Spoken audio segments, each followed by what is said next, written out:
Genesis chapter 1. In the beginning, God created the heaven and the earth was without form and void, and darkness was upon the face of the deep. And the Spirit of God moved upon the face of the waters. And God said, "Let there be light," and there was light. And God saw the light, that it was good, and God divided the light from the darkness. And God called the light day, and the darkness he called night. And the evening and the morning were the first day. And God said, "Let there be a firmament in the midst of the waters, and let it divide the waters from the waters." And God made the firmament, and divided the waters which were under the firmament from the waters which were above the firmament. And it was so. And God called the firmament heaven, and the evening and the morning were the second day. And God said, "Let the waters under the heaven be gathered together unto one place, and let the dry land appear." And it was so. And God called the dry land earth, and the gathering together of the waters called he seas. And God saw that it was good. And God said, "Let the earth bring forth grass, the herb yielding seed, and the fruit tree yielding fruit after his kind, whose seed is in itself upon the earth." And it was so. And the earth brought forth grass, and herb yielding seed after his kind, and the tree yielding fruit, whose seed was in itself after his kind. And God saw that it was good. And the evening and the morning were the third day. And God said, "Let there be light in the firmament of the heaven, to divide the day from the night, and let them be for signs, and for seasons, and for days and years. And let them be for light in the firmament of the heaven, to give light upon the earth." And it was so. And God made two great lights, the greater light to rule the day, and the lesser light to rule the night.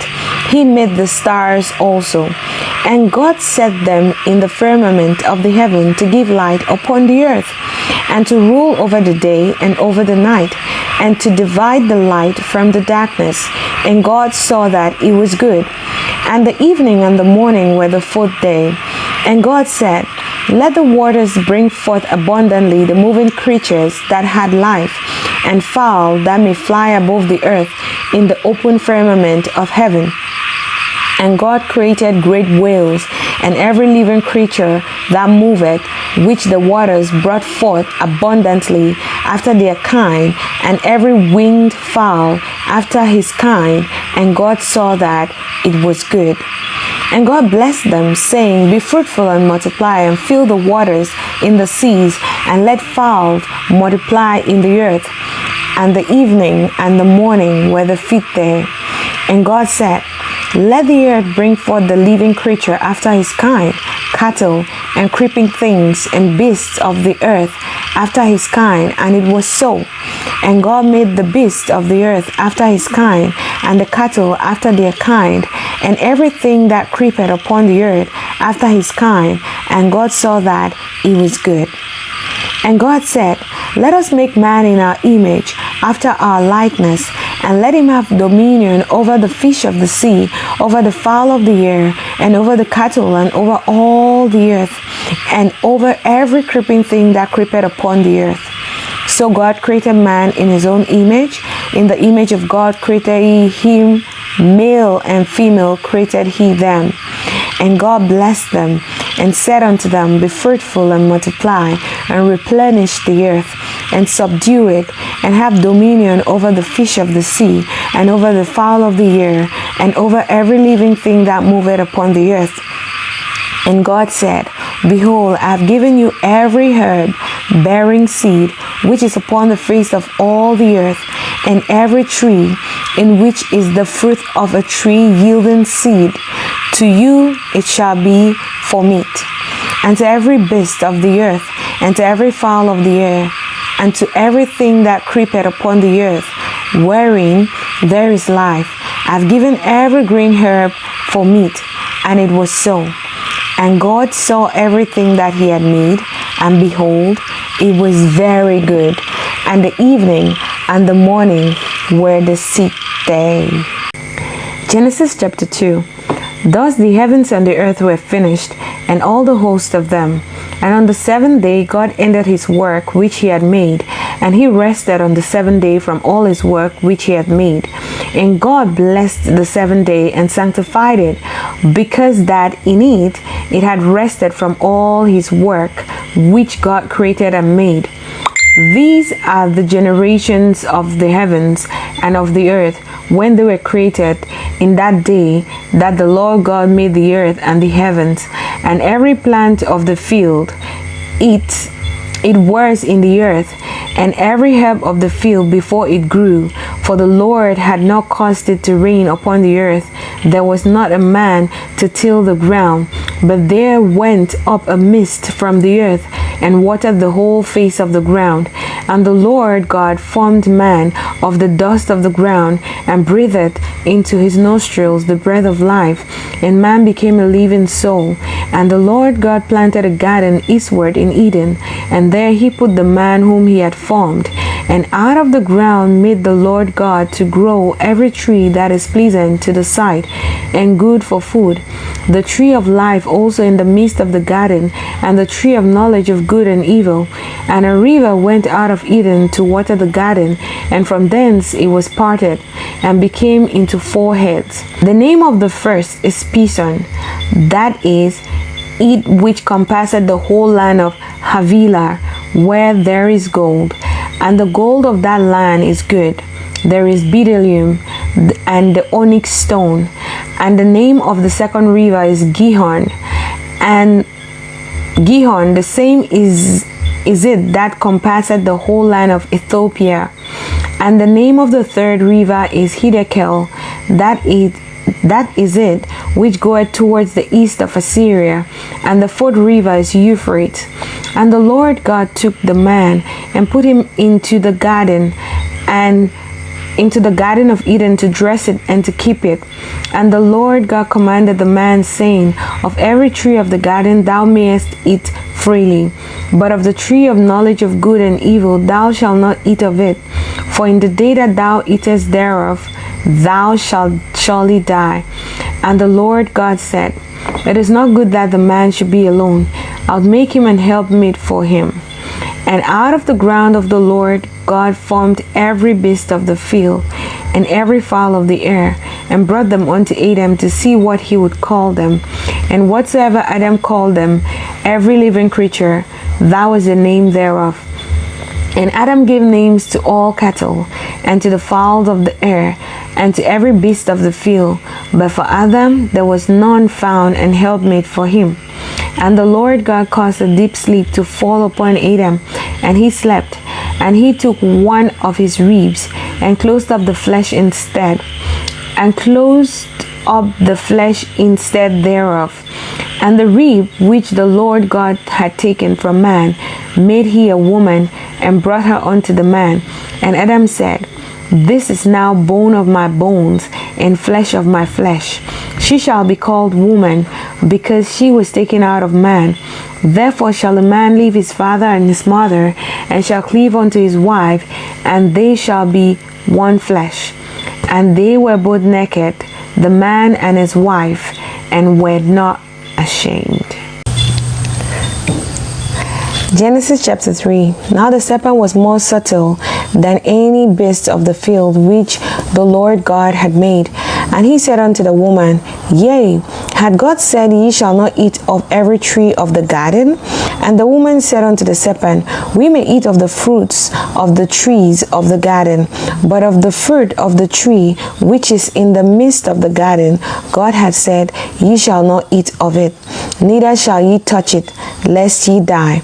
And the serpent said unto the woman, Ye shall not surely die.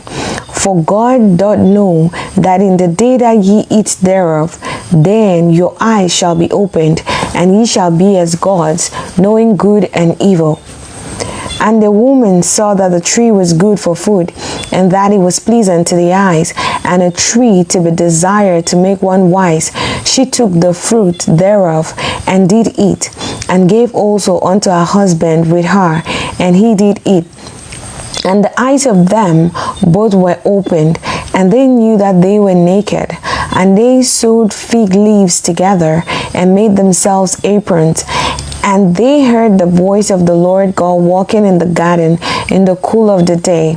And Adam and his wife hid themselves from the presence of the Lord God amongst the trees of the garden. And the Lord God called unto Adam and said unto him, Where art thou? And he said, I heard thy voice in the garden, and I was afraid, because I was naked, and I hid myself. And he said, Who told thee that thou wast naked? Hast thou eaten of the tree, whereof I commanded thee that thou shouldest not eat? And the man said, The woman whom thou gavest to be with me, she gave me of the tree, and I did eat. And the Lord said unto the woman, What is this that thou hast done? And the woman said, The serpent beguiled me, and I did eat. And the Lord God said unto the serpent, Because thou hast done this, thou art cursed above all cattle, and above every beast of the field. Upon thy belly shalt thou go, and dust shalt thou eat all the days of thy life. And I'll put enmity between thee and the woman, and between thy seed and her seed. It shall bruise thy head, and thou shalt bruise his heel. Unto the woman he said, I will greatly multiply thy sorrow and thy conception. In sorrow thou shalt bring forth children, and thy desire shall be unto thy husband, and he shall rule over thee. And unto Adam he said, Because thou hast hearkened unto the voice of thy wife, and hast eaten of the tree of which I commanded thee, saying, Thou shalt not eat of it, cursed is the ground for thy sake. In sorrow shalt thou eat of it all the days of thy life. Thorn also and thistles shall it bring forth to thee, and thou shalt eat the herb of the field. In the sweat of thy face shalt thou eat bread, till thou return unto the ground, for out of it wast thou taken. For dust thou art, and unto dust shalt thou return. And Adam called his wife's name Eve, because she was the mother of all living. Unto Adam also and to his wife did the Lord God make coats of skins, and clothed them. And the Lord God said, Behold, the man is become as one of us, to know good and evil. And now, lest he put his hand and take also of the tree of life and eat and live forever. Therefore the Lord sent him forth from the Garden of Eden to till the ground from whence he was taken. So he drove out the man, and placed at the east of the Garden of Eden cherubims and a flaming sword, which turned every way to keep the way of the tree of life. Genesis chapter 4. And Adam knew Eve his wife, and she conceived and bare Cain, and said, I have gotten a man from the Lord. And she again bare his brother Abel. And Abel was a keeper of sheep, but Cain was a tiller of the ground. And in process of time it came to pass that Cain brought of the fruit of the ground an offering unto the Lord, and Abel he also brought of the firstlings of his flock and of the fat thereof. And the Lord had respect unto Abel and to his offering, but unto Cain and to his offering he had not respect. And Cain was very wroth, and his countenance fell. And the Lord said unto Cain, Why art thou wroth, and why is thy countenance fallen? If thou doest well, shalt thou not be accepted? And if thou doest not well, sin lieth at the door, and unto thee shall be his desire, and thou shalt rule over him. And Cain talked with Abel his brother. And it came to pass, when they were in the field, that Cain rose up against Abel his brother, and slew him. And the Lord said unto Cain, Where is Abel thy brother? And he said, I know not. Am I my brother's keeper? And he said, What hast thou done? The voice of thy brother's blood cried unto me from the ground. And now art thou cursed from the earth, which had opened her mouth to receive thy brother's blood from thy hand. When thou tillest the ground, it shall not henceforth yield unto thee her strength. A fugitive and a vagabond shalt thou be in the earth. And Cain said unto the Lord, My punishment is greater than I can bear.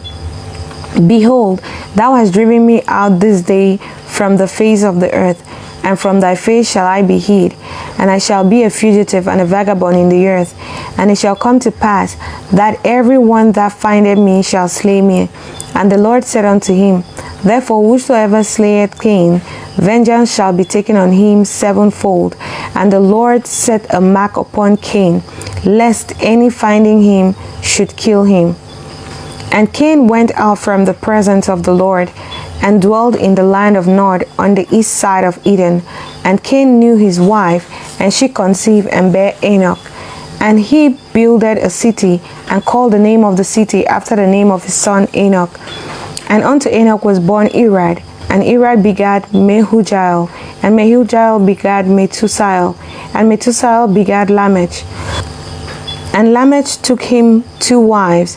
The name of the one was Ada, and the name of the other Zillah. And Ada bare Jabal. He was the father of such as dwell in tents, and of such as have cattle. And his brother's name was Jubal. He was the father of all such as handle the harp and organ. And Zillah, she also bare Tubal-Cain, an instructor of every artificer in brass and iron. And the sister of Tubal-Cain was Naamah. And Lamech said unto his wife Ada and Zillah, Hear my voice, ye wives of Lamech, hearken unto my speech. For I have slain a man to my wounding, and a young man to my hurt. If Cain shall be avenged sevenfold, truly Lamech 70 and sevenfold. And Adam knew his wife again, and she bare a son, and called his name Seth. For God said, She had appointed me another seed instead of Abel, whom Cain slew. And to Seth, to him also there was born a son, and he called his name Enos. Then began men to call upon the name of the Lord. Genesis chapter 5. This is the book of the generations of Adam. In the day that God created man, in the likeness of God made he him. Male and female created he them, and blessed them, and called their name Adam, in the day when they were created. And Adam lived 130 years, and begat a son in his own likeness, after his image, and called his name Seth. And the days of Adam after he had begotten Seth were 800 years, and he begat sons and daughters. And all the days of Adam, all the days that Adam lived were 930 years, and he died. And Seth lived 105 years, and begat Enos. And Seth lived after he begat Enos 807 years, and begat sons and daughters. And all the days of Seth were 912 years, and he died. And Enos lived 90 years, and begat Cainan. And Enos lived after he begat Cainan 815 years, and he begat sons and daughters. And all the days of Enos were 905 years, and he died. And Cainan lived 70 years, and begat Mahalalel. And Cainan lived after he begat Mahalalel 840 years, and he begat sons and daughters. And all the days of Cainan were 910 years, and he died. And Mahalalel lived 65 years, and begat Jared. And Mahalalel lived after he begat Jared 830 years, and begat sons and daughters. And all the days of Mahalalel were 895 years, and he died. And Jared lived 162 years, and he begat Enoch. And Jared lived after he begat Enoch 800 years, and begat sons and daughters. And all the days of Jared were 962 years, and he died. And Enoch lived 65 years, and begat Methuselah.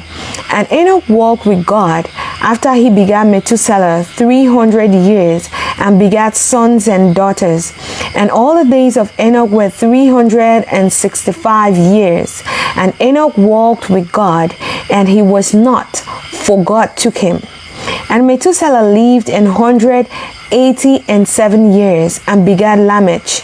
And Methuselah lived after he begat Lamech 782 years and begat sons and daughters.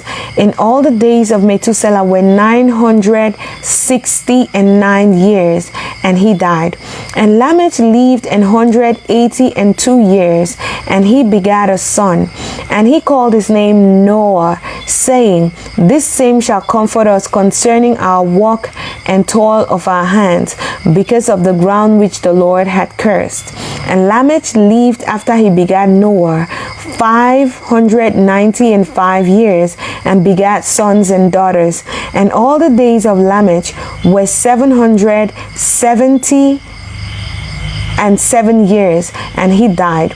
And Noah was 500 years old, and Noah begat Shem, Ham, and Japheth. Genesis chapter 6.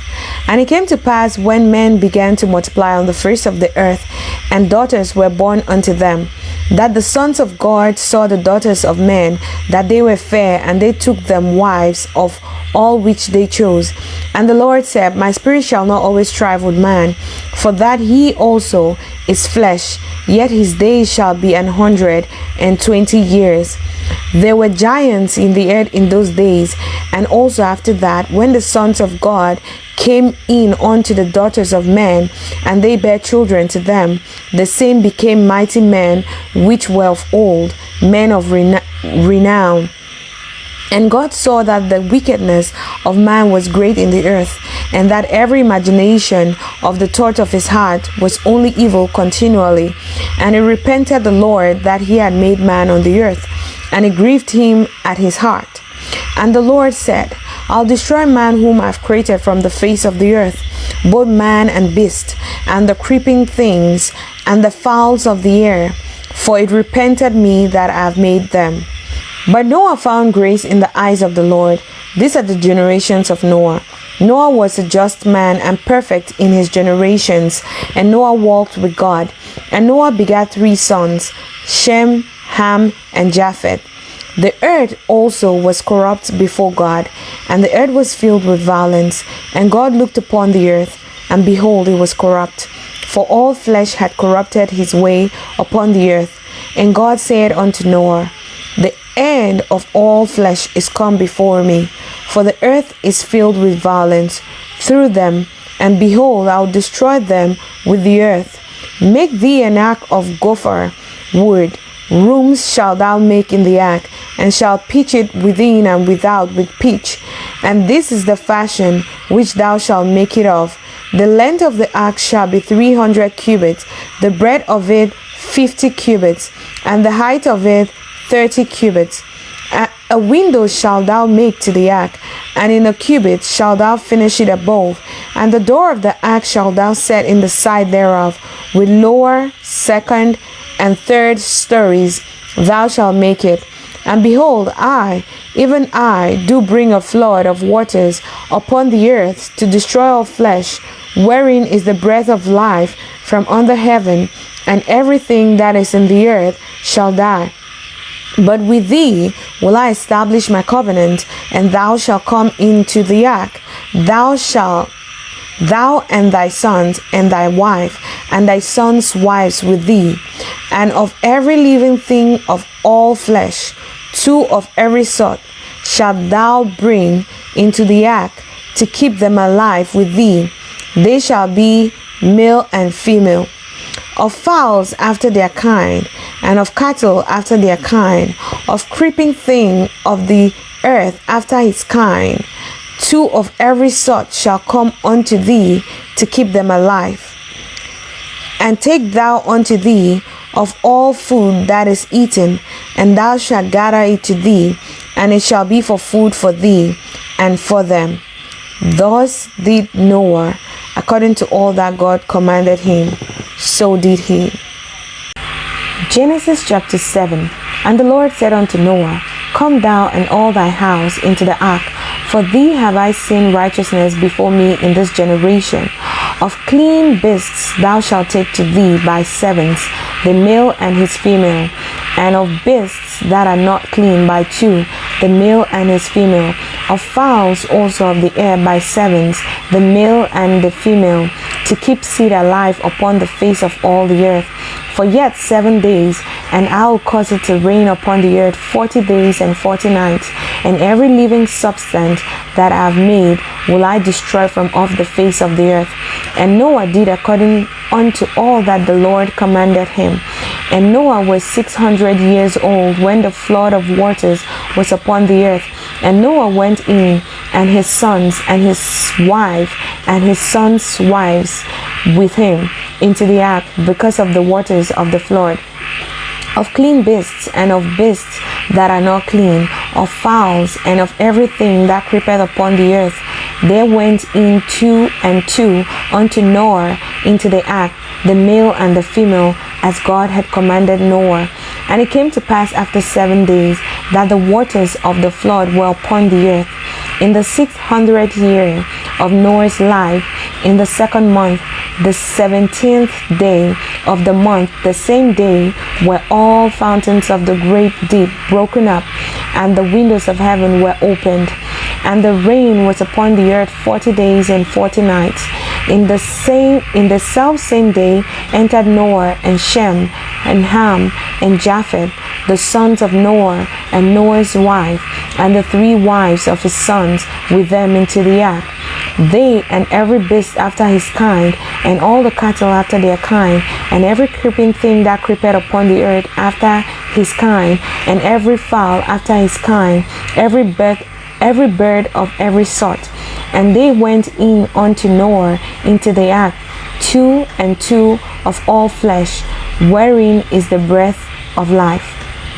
And they that went in male and female of all flesh, as God had commanded him, and the Lord shut him in.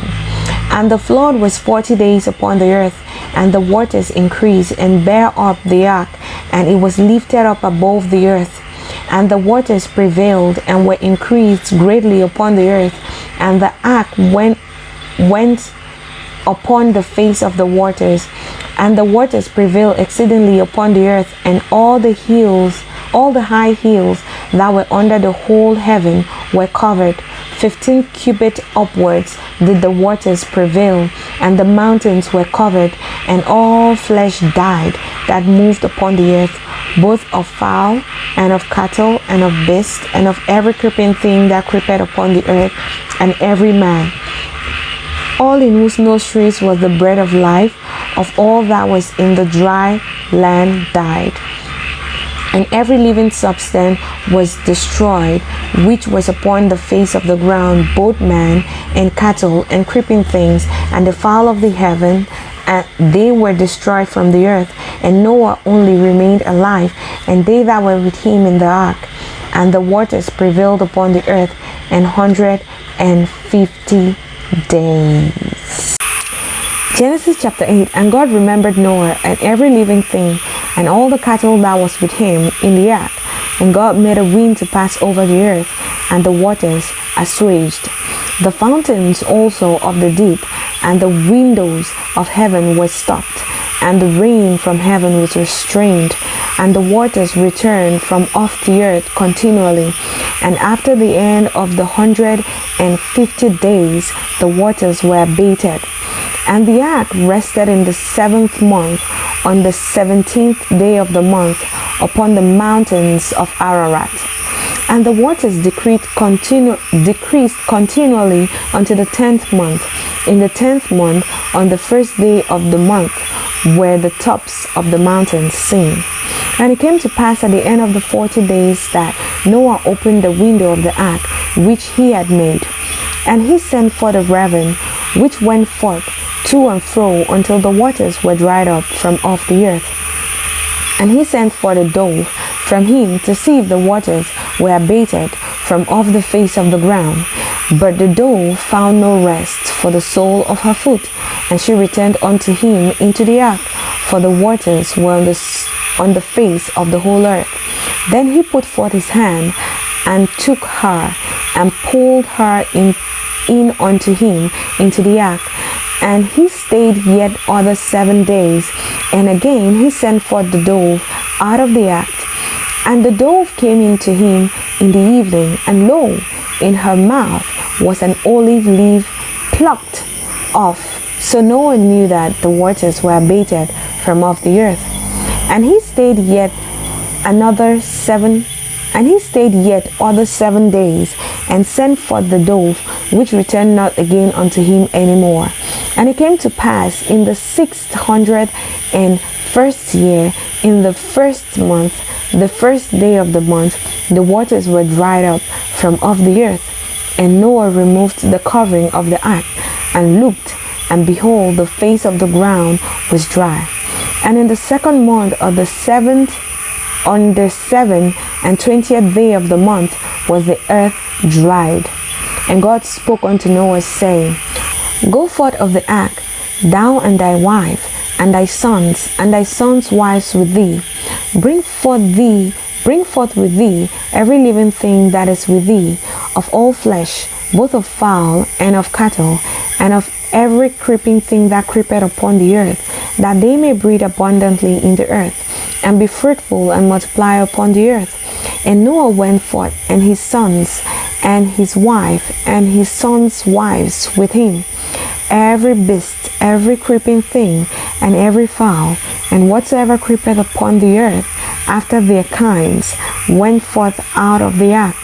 And Noah builded an altar unto the Lord, and took of every clean beast, and of every clean fowl, and offered burnt offerings on the altar.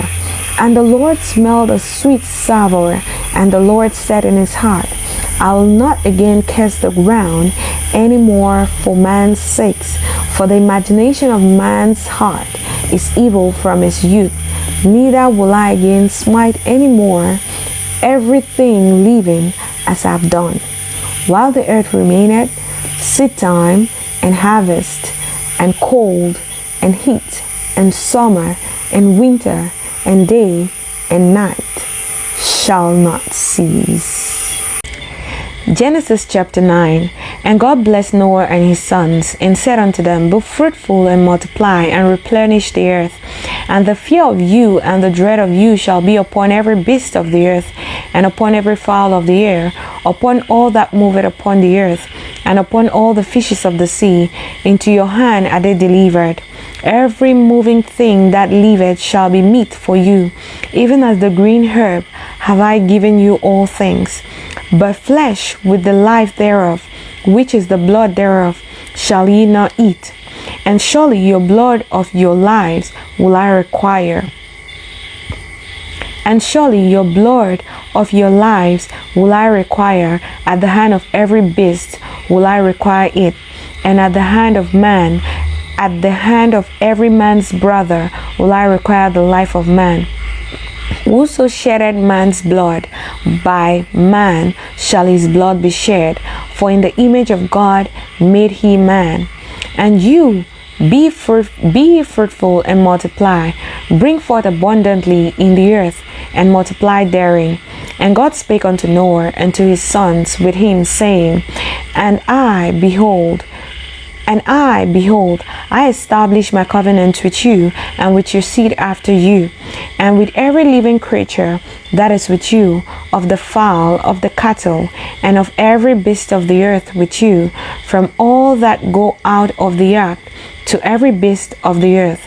And I will establish my covenant with you, neither shall all flesh be cut off any more by the waters of a flood, neither shall there any more be a flood to destroy the earth. And God said, This is a token of the covenant which I made between me and you and every living creature that is with you for perpetual generations.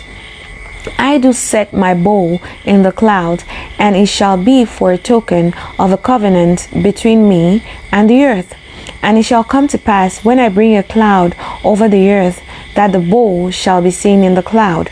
And I'll remember my covenant, which is between me and you and every living creature of all flesh. And the waters shall no more become a flood to destroy all flesh.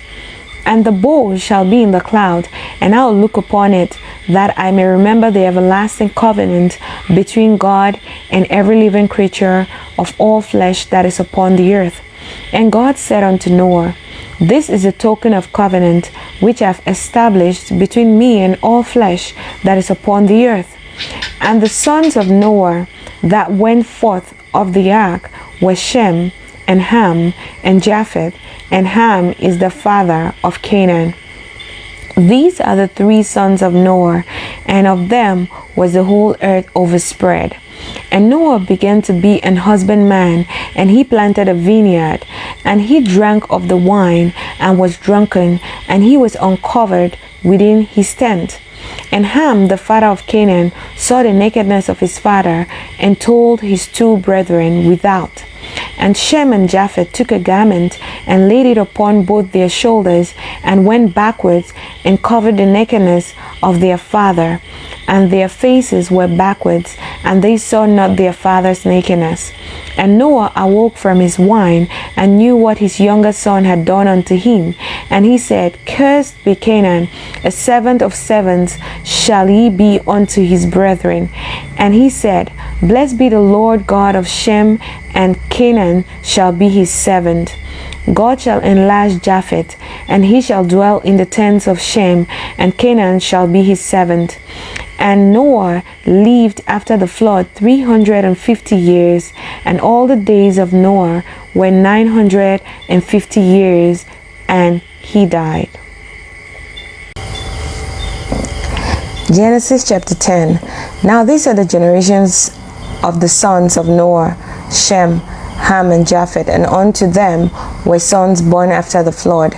The son of Japheth, Gomer, and Magog, and Madai, and Javan, and Tubal, and Meshach, and Tiras. And the sons of Gomer, Ashkenaz, and Riphath, and Togarmah. And the sons of Javan, Elishah, and Tarshish, Kittim, and Dodanim. By these were the isles of the Gentiles divided in their lands, every one after his tongue, after their families in their nations.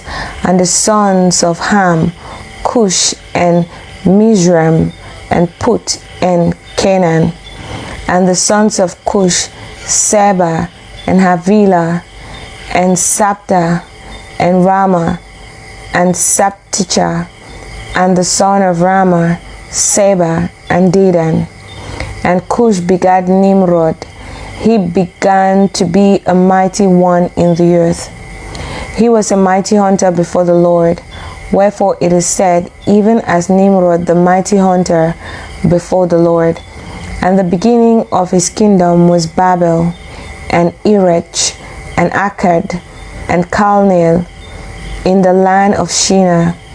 Out of that land went forth Ashur, and builded Nineveh, and the city Rehoboth, and Calah. And Rezin between Nineveh and Calah, the same is a great city. And Mizraim begat Ludim, and Anamim, and Lehabim, and Neptulim, and Pathrusim, and Calsluhim, out of whom came Philistim, and Captorim.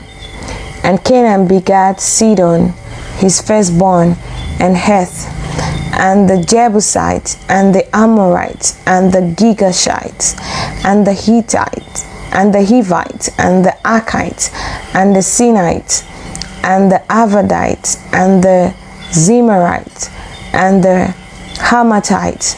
And afterwards were the families of the Canaanites spread abroad. And the borders of the Canaanite was from Sidon, as thou comest to Gerar, unto Gaza, as thou goest unto Sodom and Gomorrah, and Admah, and Zeboim, even unto Lasha.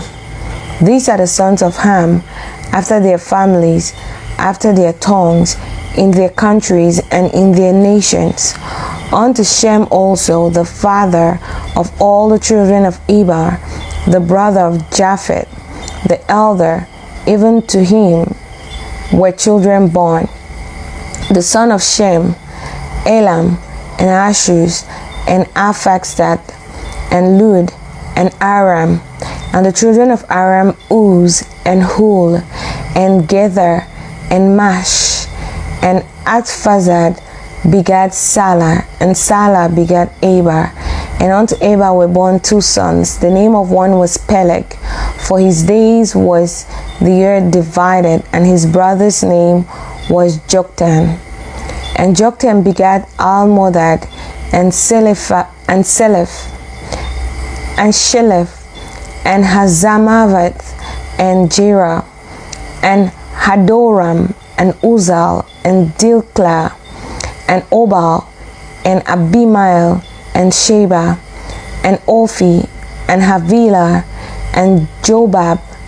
All these were the sons of Joktan, and their dwelling was from Mesher, as thou goest unto Sephar, a mount of the east. These are the sons of Shem, after their families, after their tongues, in their lands, after their nations.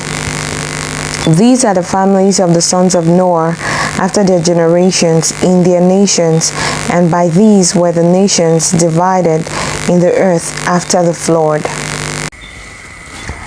Genesis chapter 11. And the whole earth was of one language and of one speech. And it came to pass, as they journeyed from the east, that they found a plain in the land of Shinar, and they dwelt there. And they said one to another, Go to, let us make brick, and burn them thoroughly. And they had brick for stone, and slime had they for mortar. And they said, Go to, let us build us a city and a tower, whose top may reach unto heaven, and let us make us a name, lest we be scattered abroad upon the face of the whole earth. And the Lord came down to see the city and the tower, which the children of men builded. And the Lord said, Behold, the people is one, and they have all one language, and this they begin to do. And now nothing will be restrained from them, which they have imagined to do. Go to, let us go down, and there confound their language, that they may not understand one another's speech. So the Lord scattered them abroad from thence upon the face of all the earth, and they left off to build the city. Therefore is the name of it called Babel, because the Lord did there confound the language of all the earth, and from thence did the Lord scatter them abroad upon the face of all the earth. These are the generations of Shem. Shem was 100 years old, and begat Arphaxad 2 years after the flood. And Shem lived after he begat Arphaxad 500 years, and begat sons and daughters. And Arphaxad lived 35 years, and begat Salah. And Arphaxad lived after he begat Salah 403 years, and begat sons and daughters. And Salah lived 30 years, and begat Eber. And Salah lived after he begat Eber 403 years, and begat sons and daughters. And Eber lived 34 years, and begat Peleg. And Eber lived after he begat Peleg 430 years, and begat sons and daughters. And Peleg lived 30 years, and begat Reu. And Peleg lived after he begat Reu 209 years, and begat sons and daughters. And Reu lived 32 years, and begat Serug. And Reu lived after he begat Serug 207 years, and begat sons and daughters. And Serug lived 30 years, and begat Nahor. And Serug lived after he begat Nahor 200 years, and begat sons and daughters. And Nahor lived 29 years, and begat Terah. And Nahor lived after he begat Terah 119 years, and he begat sons and daughters.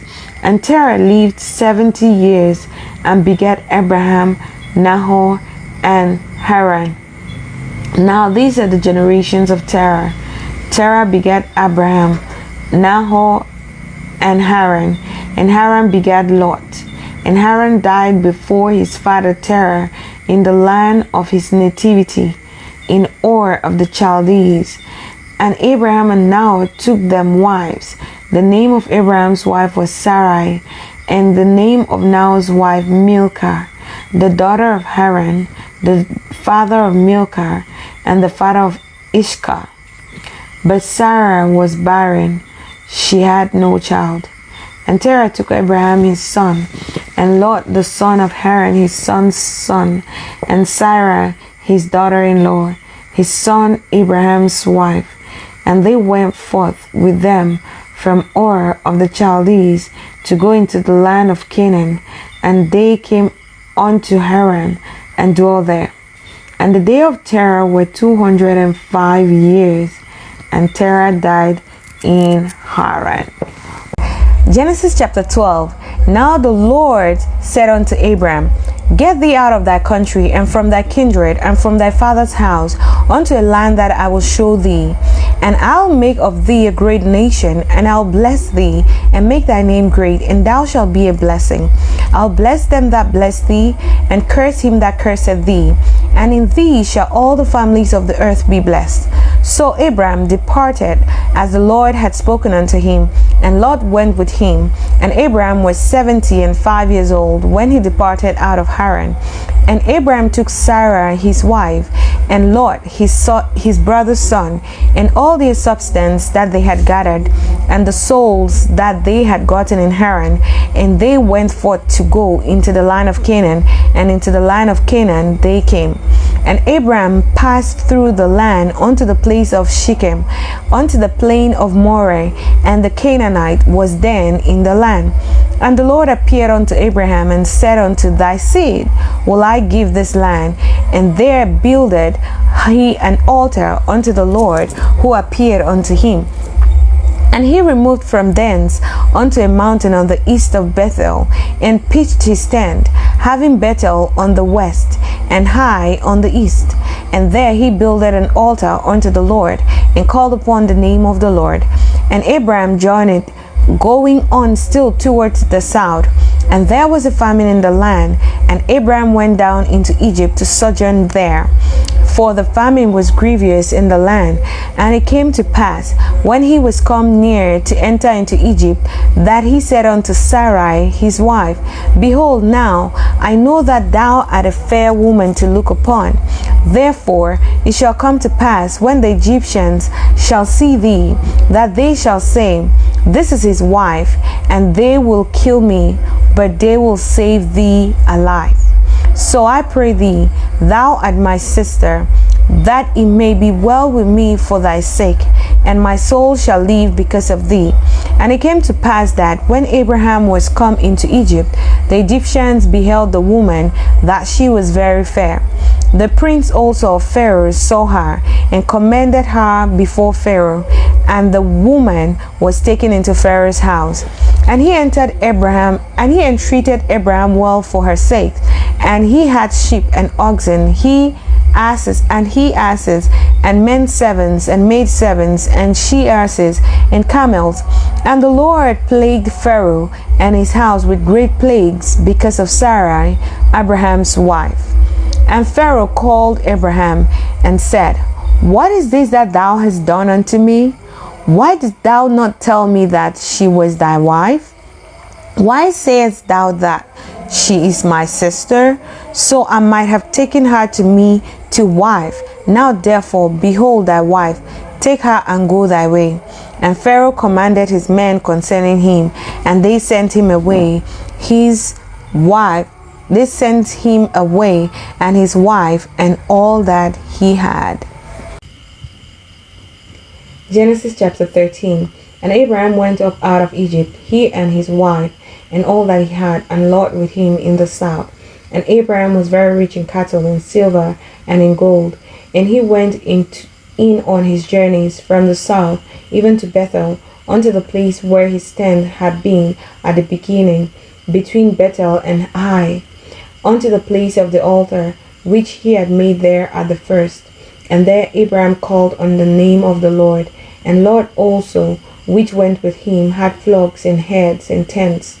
And the land was not able to bear them, that they might dwell together, for their substance was great. so that they could not dwell together. And there was a strife between the headsmen of Abraham's cattle and the headsmen of Lot's cattle. And the Canaanites and the Perizzites dwelled then in the land. And Abraham said unto Lord, let there be no strife, I pray thee, between me and thee, and between my headman and thy headman, for we be brethren. Is it not the whole land before thee? Separate thyself, I pray thee, from me. If thou wilt take the left, then I will go to the right, and if thou wilt depart to the right, then I will go to the left. And Lot lifted up his eyes and beheld all the plain of Jordan, that it was well watered everywhere before the Lord destroyed Sodom and Gomorrah, even as the garden of the Lord, like the land of Egypt, as thou comest unto Zoar.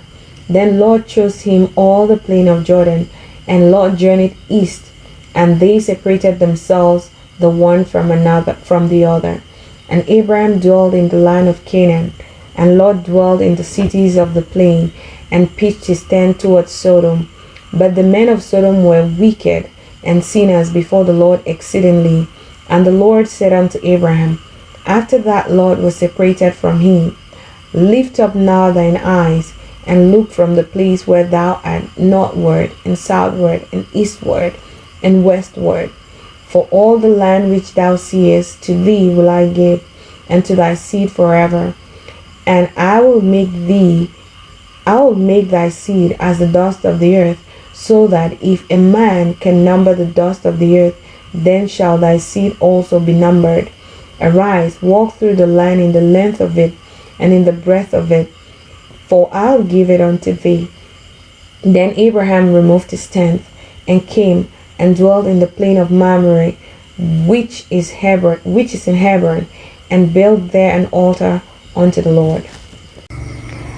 Genesis chapter 14. And it came to pass in the days of Amraphel, king of Shinar, Arioch, king of Elasar, Chedorlaomer, king of Elam, and Tilda, king of nations, that these made war with Bera, king of Sodom, and with Bishar, king of Gomorrah, Shinab, king of Admar, and Shemaba, king of Boim, and the king of Belar, which is Zoar. All these were joined together in the valley of Siddim, which is the salt sea. 12 years they served Chedorlaomer, and in the 13th year they rebelled. And in the 14th year came Chedorlaomer and the king that were with him, and smote the Rephaims in Ashtaroth, Canaim, and the Zuzims in Ham, and the Amims in Shaveh, Kirathaim, and the Horites in the Mount Seir, unto El Paran, which is by the wilderness.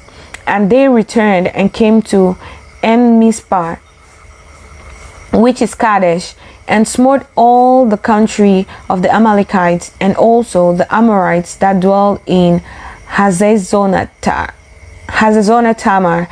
And there went out the king of Sodom, and the king of Gomorrah, and the king of Admar, and the king of Zeboim, and the king of Belar, the same is Zoar, and they joined battle with them in the valley of Siddim, which Chedorlaomer, the king of Elam, and the Tilda, king of nations, and Amraphel, king of Shinar, and Arioch, king of Elasar, 4 kings with 5. And the valley of Siddim was full of the Slimepites, and the king of Sodom and Gomorrah fled, and fell there, and they that remained fled to the mountain. And they took all the goods of Sodom and Gomorrah, and all their victuals, and went their way. And they took Lot, Abraham's brother's son, who dwelled in Sodom, and his goods, and departed. And there came one that had escaped, and told Abraham the Hebrew, for he dwelled in the plain of Mamre, the Amorite, brother of Eshcol, and the brother of Aner, and these were confederated with Abraham. And when Abraham heard that his brother was taken captive, he armed his trained servants, born in his own house, 318, and pursued them unto Dan. And he divided himself against them, he and his servants by night, and smote them, and pursued them unto Hobah, which is on the left hand of Damascus. And he brought back all the goods, and also brought again his brother Lot, and his goods, and the women also, and the people. And the king of Sodom went out to meet him after his return from the slaughter of Chedorlaomer, and of the kings that were with him, at the valley of Shaveh, which is the king's dale. And Melchizedek, king of Salem, brought forth bread and wine, and he was the priest of the Most High God. And he blessed him and said, Blessed be Abraham of the Most High God, possessor of heaven and earth, and blessed be the Most High God, which had delivered thine enemies into thine hands. And he gave him tithes of all. And the king of Sodom said unto Abraham, Give me the persons, and take the goods to thyself.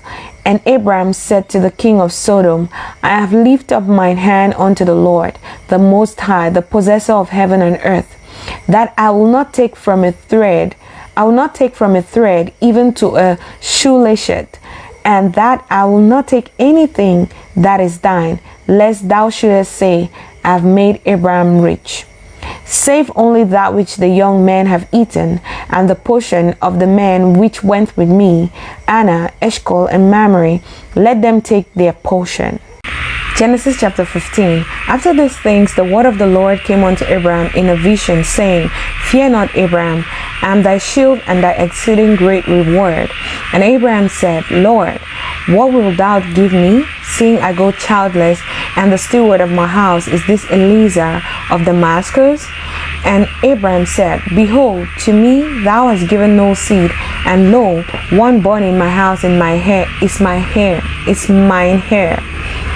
And behold, the word of the Lord came unto him, saying, This shall not be thine hair, but he that shall come forth out of thine own bowels shall be thine hair. And he brought him forth abroad, and said, Look now towards heaven, and tell the stars, if thou be able to number them. And he said unto him, So shall thy seed be. And he believed in the Lord, and he counted it to him for righteousness. And he said unto him, I am the Lord that brought thee out of Ur of the Chaldees, to give thee this land to inherit it. And he said, Lord God, whereby shall I know that I shall inherit it? And he said unto him, Take me an heifer of 3 years old, and a she-goat of 3 years old, and a ram of 3 years old, and a turtle dove of 3 years old, and a turtle dove, and a young pigeon. And he took unto him all these, and divided them in the midst, and laid each piece one against another, but the birds divided he not. And when the fowls came down upon the carcasses, Abraham drove them away. And when the sun was going down, a deep sleep fell upon Abraham, and lo, an horror of great darkness fell upon him. And he said unto Abraham, Know of a surety that thy seed shall be a stranger in a land that is not theirs, and shall serve them, and they shall afflict them 400 years. And also that nation whom they shall serve will I judge, and afterwards shall they come out with great substance. And thou shalt go to thy fathers in peace. Thou shalt be buried in a good old age. But in the 4th generation they shall come hither again, for the iniquity of the Amorite is not yet full. And it came to pass that when the sun went down, and it was dark, behold, a smoking furnace and a burning lamp that passed between those pieces. In the same day the Lord made a covenant with Abraham, saying, Unto thy seed have I given this land, from the river of Egypt unto the great river, the river Euphrates, the Canaanites, and the Kenizzites, and the Kadmonites, and the Hittites, and the Perizzites, and the Rephaims, and the Amorites, and the Canaanites, and the Girgashites, and the Jebusites. Genesis chapter 16. Now Sarah, Abraham's wife, bare him no children, and she had an handmaid, an Egyptian, whose name was Hagar. And Sarai said unto Abraham, Behold, now the Lord had restrained me from bearing. I pray thee, go in unto my maid. It may be that I might obtain children by her. And Abraham hearkened to the voice of Sarai. And Sarai, Abraham's wife, took Hagar, her maid, the Egyptian, after Abraham had dwelt 10 years in the land of Canaan, and gave her to her husband Abraham to be his wife. And he went in unto Hagar, and she conceived. And when she saw that she had conceived, her mistress was despised in her eyes. And Sarai said unto Abraham, My wrong be upon thee. I have given my maid into thy bosom. And when she saw that she had conceived, I was despised in her eyes. The Lord judged between me and thee. And Abraham said unto Sarai, Behold, thy maid is in thy hand. Do to her as it pleaseth thee. And when Sarai dealt hardly with her, she fled from her face. And the angel of the Lord found her by a fountain of water in the wilderness, by the fountain in the way to Shur. And he said, Hagar, Sarai's maid, whence camest thou, and whither wilt thou go? And she said, I flee from the face of my mistress, Sarai. And the angel of the Lord said unto her, Return to thy mistress, and submit thyself under her hands. And the angel of the Lord said unto her, I'll multiply thy seed exceedingly, that it shall not be numbered for multitude. And the angel of the Lord said unto her, Behold, thou art with child, and shalt bear a son, and shall call his name Ishmael, because the Lord had heard thy affliction. And he will be a wild man, his hand will be against every man, and every man's hand against him. And he shall dwell in the presence of all his brethren. And she called the name of the Lord that spake unto her, Thou God seest me. For she said, Have I also here looked after him that seeth me? Wherefore the well was called Belahairoi. Behold, it is between Kadesh and Bered. And Hagar bare Abraham a son, and Abraham called his son's name, which Hagar bare, Ishmael. And Abraham was 600 years old when Hagar bare Ishmael to Abraham. Genesis chapter 17. And when Abraham was 90 years old and 9, the Lord appeared to Abraham and said unto him, I am the Almighty God. Walk before me and be thou perfect. And I will make my covenant between me and thee, and will multiply thee exceedingly. And Abraham fell on his face, and God talked with him, saying, As for me, behold, my covenant is with thee, and thou shalt be a father of many nations. Neither shall thy name any more be called Abram, but thy name shall be Abraham. For a father of many nations have I made thee, and I will make thee exceeding fruitful, and I will make nations of thee, and kings shall come out of thee. And I'll establish my covenant between me and thee, and thy seed after thee in their generations, for an everlasting covenant, to be a God unto thee, and to thy seed after thee. And I'll give unto thee and to thy seed after thee the land wherein thou art a stranger, all the land of Canaan, for an everlasting possession, and I'll be their God. And God said unto Abraham, Thou shalt keep my covenant, therefore, thou and thy seed after thee in their generations. This is my covenant which ye shall keep between me and you, and thy seed after thee. Every man child among you shall be circumcised, and ye shall circumcise the flesh of your foreskin, and it shall be a token of the covenant betwixt me and you. And he that is 8 days old shall be circumcised amongst you, every man child in your generation. He that is born in the house or bought with money of many strangers, which is not of thy seed. He that is born in thy house, and he that is bought with thy money, must needs be circumcised. And my covenant shall be in your flesh for an everlasting covenant. And the uncircumcised man child, whose flesh of his foreskin is not circumcised, that soul shall be cut off from his people. He had broken my covenant. And God said unto Abraham, As for Sarai, thy wife, thou shalt not call her name Sarai, but Sarah shall her name be. and I'll bless her, and give thee a son also of her. Yea, I'll bless her, and she shall be a mother of nations. Kings of people shall be of her. Then Abraham fell upon his face and laughed, and said in his heart, Shall a child be born unto him that is 100 years old? And shall Sarah that is 90 years old bear? And Abraham said unto God, O that Ishmael might live before thee. And God said, Sarah thy wife shall bear thee a son indeed, and thou shalt call his name Isaac. And I'll establish my covenant with him for an everlasting covenant, and with his seed after him. As for Ishmael, I've heard thee. Behold, I have blessed him, and will make him fruitful, and will multiply him exceedingly. 12 princes shall he beget, and I'll make him a great nation. But my covenant will I establish with Isaac, which Sarah shall bear unto thee at this set time in the next year. And he left off talking with him, and God went up from Abraham.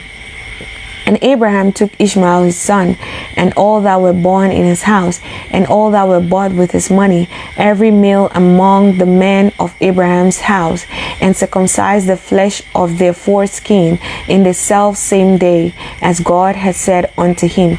And Abraham was 90 years old and 9, when he was circumcised in the flesh of his foreskin. And Ishmael his son was 13 years old, when he was circumcised in the flesh of his foreskin. In the self same day was Abraham circumcised, and Ishmael his son. And all the men of his house, born in the house, and bought with money of the stranger, were circumcised with him. Genesis chapter 18. And the Lord appeared unto him in the plains of Mamre, and he sat in the tent door in the heat of the day. And he lifted up his eyes and looked, and lo, 3 men stood by him. And when he saw them, he ran to meet them from the tent door, and bowed himself toward the ground, and said, My Lord, if now I have found favor in thy sight, pass not away, I pray thee, from thy servant. Let a little water, I pray you, be fetched, and wash your feet, and rest yourself under the tree. And I'll fetch a morsel of bread, and comfort ye your hearts. After that ye shall pass on. For therefore are ye come to your servants. And they said, So do as thou hast said. And Abraham hastened into the tent unto Sarah, and said, Make ready quickly 3 measures of fine meal, knead it, and make cakes upon the hearth. And Abraham ran unto the hearth, and fetched a calf tender and good, and gave it unto a young man, and he hasted to dress it. And he took butter and milk, and the calf which he had dressed, and set it before them. And he stood by them under the tree, and they did eat. And they said unto him, Where is Sarah thy wife? And he said, Behold, in the tent. And he said, I'll certainly return unto thee according to the time of life. And lo, Sarah thy wife shall have a son.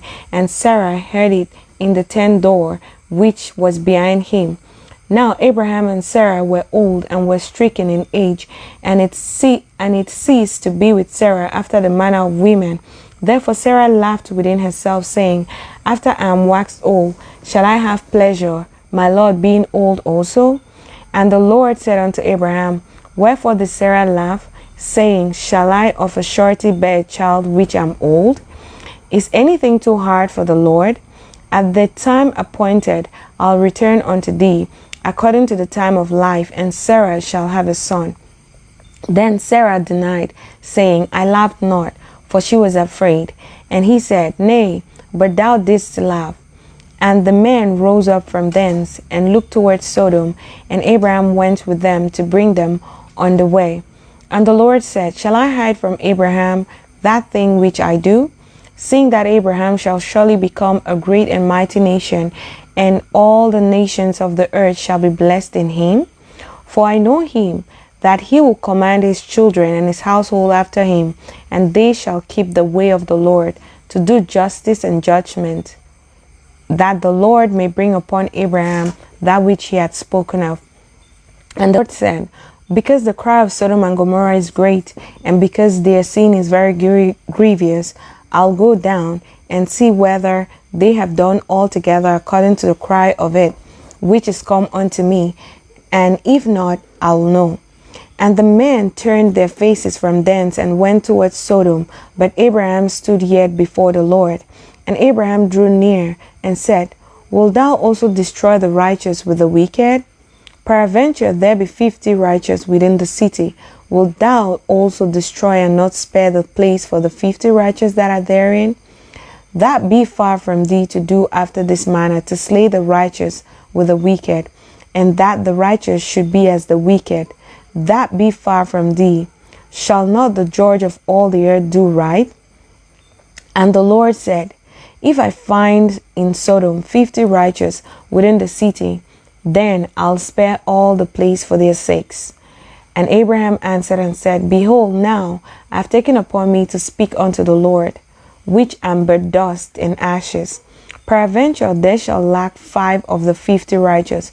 Wilt thou destroy all the city for lack of 5? And he said, If I find there 45, I'll not destroy it. And he spake unto him yet again and said, Peradventure there shall be 40 found there. And he said, I'll not do it for 40's sake. And he said unto him, O let not the Lord be angry, and I'll speak. Peradventure there shall be 30. There shall 30 be found there. And he said, I'll not do it, if I find 30 there. And he said, Behold, now I've taken upon me to speak unto the Lord. Peradventure there shall be 20 found there. And he said, I'll not destroy it for 20's sake. And he said, O Lord, let not the Lord be angry, and I'll speak yet but this once. Peradventure 10 shall be found there. And he said, I'll not destroy it for 10's sake. And the Lord went his way as soon as he had left communion with Abraham, and Abraham returned unto his place. Genesis chapter 19.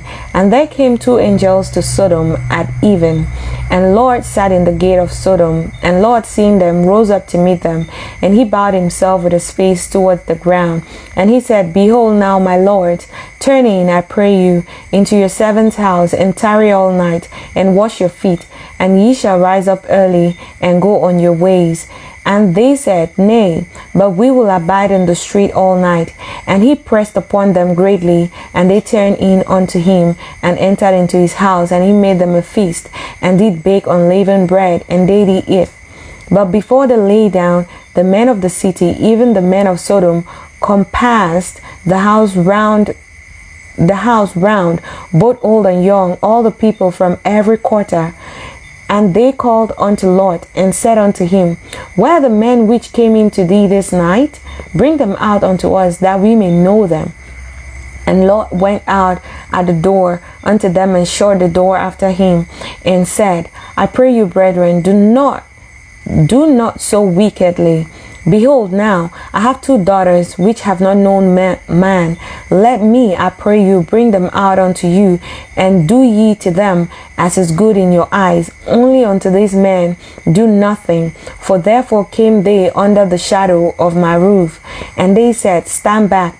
And they said again, This one fellow came in to sojourn, and he will needs be a judge. Now will we deal worse with thee than with them? And they pressed sore upon the man, even Lot, and came near to break the door. But the men put forth their hand, and pulled Lot into the house to them, and shut to the door. And they smote the men that were at the door of the house with blindness, both small and great, so that they wearied themselves to find the door. And the men said unto Lot, Hast thou here any besides? Son-in-law, and thy sons, and thy daughters, and whatsoever thou hast in the city, bring them out of this place. For we will destroy this place, because the cry of them is waxen great before the face of the Lord, and the Lord has sent us to destroy it. And Lot went out and spake unto his sons-in-law, which married his daughters, and said, Up, get you out of this place, for the Lord will destroy the city. But he seemed as one that mocked unto his sons-in-law. And when morning arose, then the angels hastened Lot, saying, Arise, take thy wife, and thy 2 daughters, which are here, lest thou be consumed in the iniquity of the city. And while he lingered, the man laid hold upon his hand, and upon the hand of his wife, and upon the hand of his 2 daughters, the Lord being merciful unto him, and they brought him forth, and set him without the city. And it came to pass, when they had brought them forth abroad, that he said, Escape for thy life, look not behind thee, neither stay thou in all the plain, escape to the mountain, lest thou be consumed. And Lord said unto them, Oh, not so, my Lord. Behold, now thy servant had found grace in thy sight, and thou hast magnified thy mercy, which thou hast shewed unto me in saving my life. And I cannot escape to the mountain, lest some evil take me, and I die. Behold, now this city is near to flee unto, and it's a little one. Oh, let me escape thither. Is it not a little one? And my soul shall live. And he said unto him, See, I have accepted thee concerning this thing also, that I will not overthrow this city, for the which thou hast spoken. Haste thee, escape thither, for I cannot do anything till thou be come thither. Therefore the name of the city was called Zoar. The sun was risen upon the earth when Lot entered into Zoar. Then the Lord rained upon Sodom and upon Gomorrah brimstones and fire from the Lord out of heaven. And he overthrew those cities, and all the plain, and all the inhabitants of the city, that which grew upon the ground. But his wife looked back from behind him, and she became a pillar of salt. And Abraham got up early in the morning to the place where he stood before the Lord, and he looked toward Sodom and Gomorrah, and toward all the land of the plain, and beheld, and lo, the smoke of the country went up as the smoke of a furnace. And it came to pass, when God destroyed the cities of the plain, that God remembered Abraham, and sent Lot out of the midst of the overthrow, when he overthrew the cities in which Lot dwelled. And Lot went up out of Zoar, and dwelled in the mountain, and his 2 daughters with him, for he feared to dwell in Zoar. And he dwelled in a cave, and he and his 2 daughters. And the firstborn said unto the younger, Our father is old, and there is not a man in the earth to come in unto us after the manner of all the earth. Come, let us make our father drink wine, and we will lie with him, that we may preserve seed of our father. And they made their father drink wine that night. And the firstborn went in and laid with her father. And he perceived not when she laid down, nor when she arose. And it came to pass on the morrow, that the firstborn said unto the younger, Behold, I lay yesternight with my father. Let us make him drink wine this night also, and go thou in and lie with him, that we may preserve seed of our father. And they made their father drink wine that night also. And the younger arose and lay with him, and he perceived not when she lay down, nor when she arose.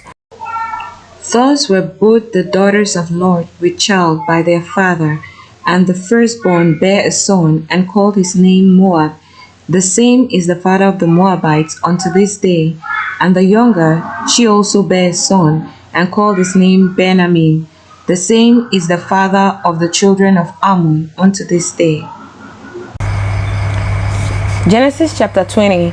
And Abraham journeyed from thence towards the south country, and dwelt between Kadesh and Shur, and sojourned in Gerar.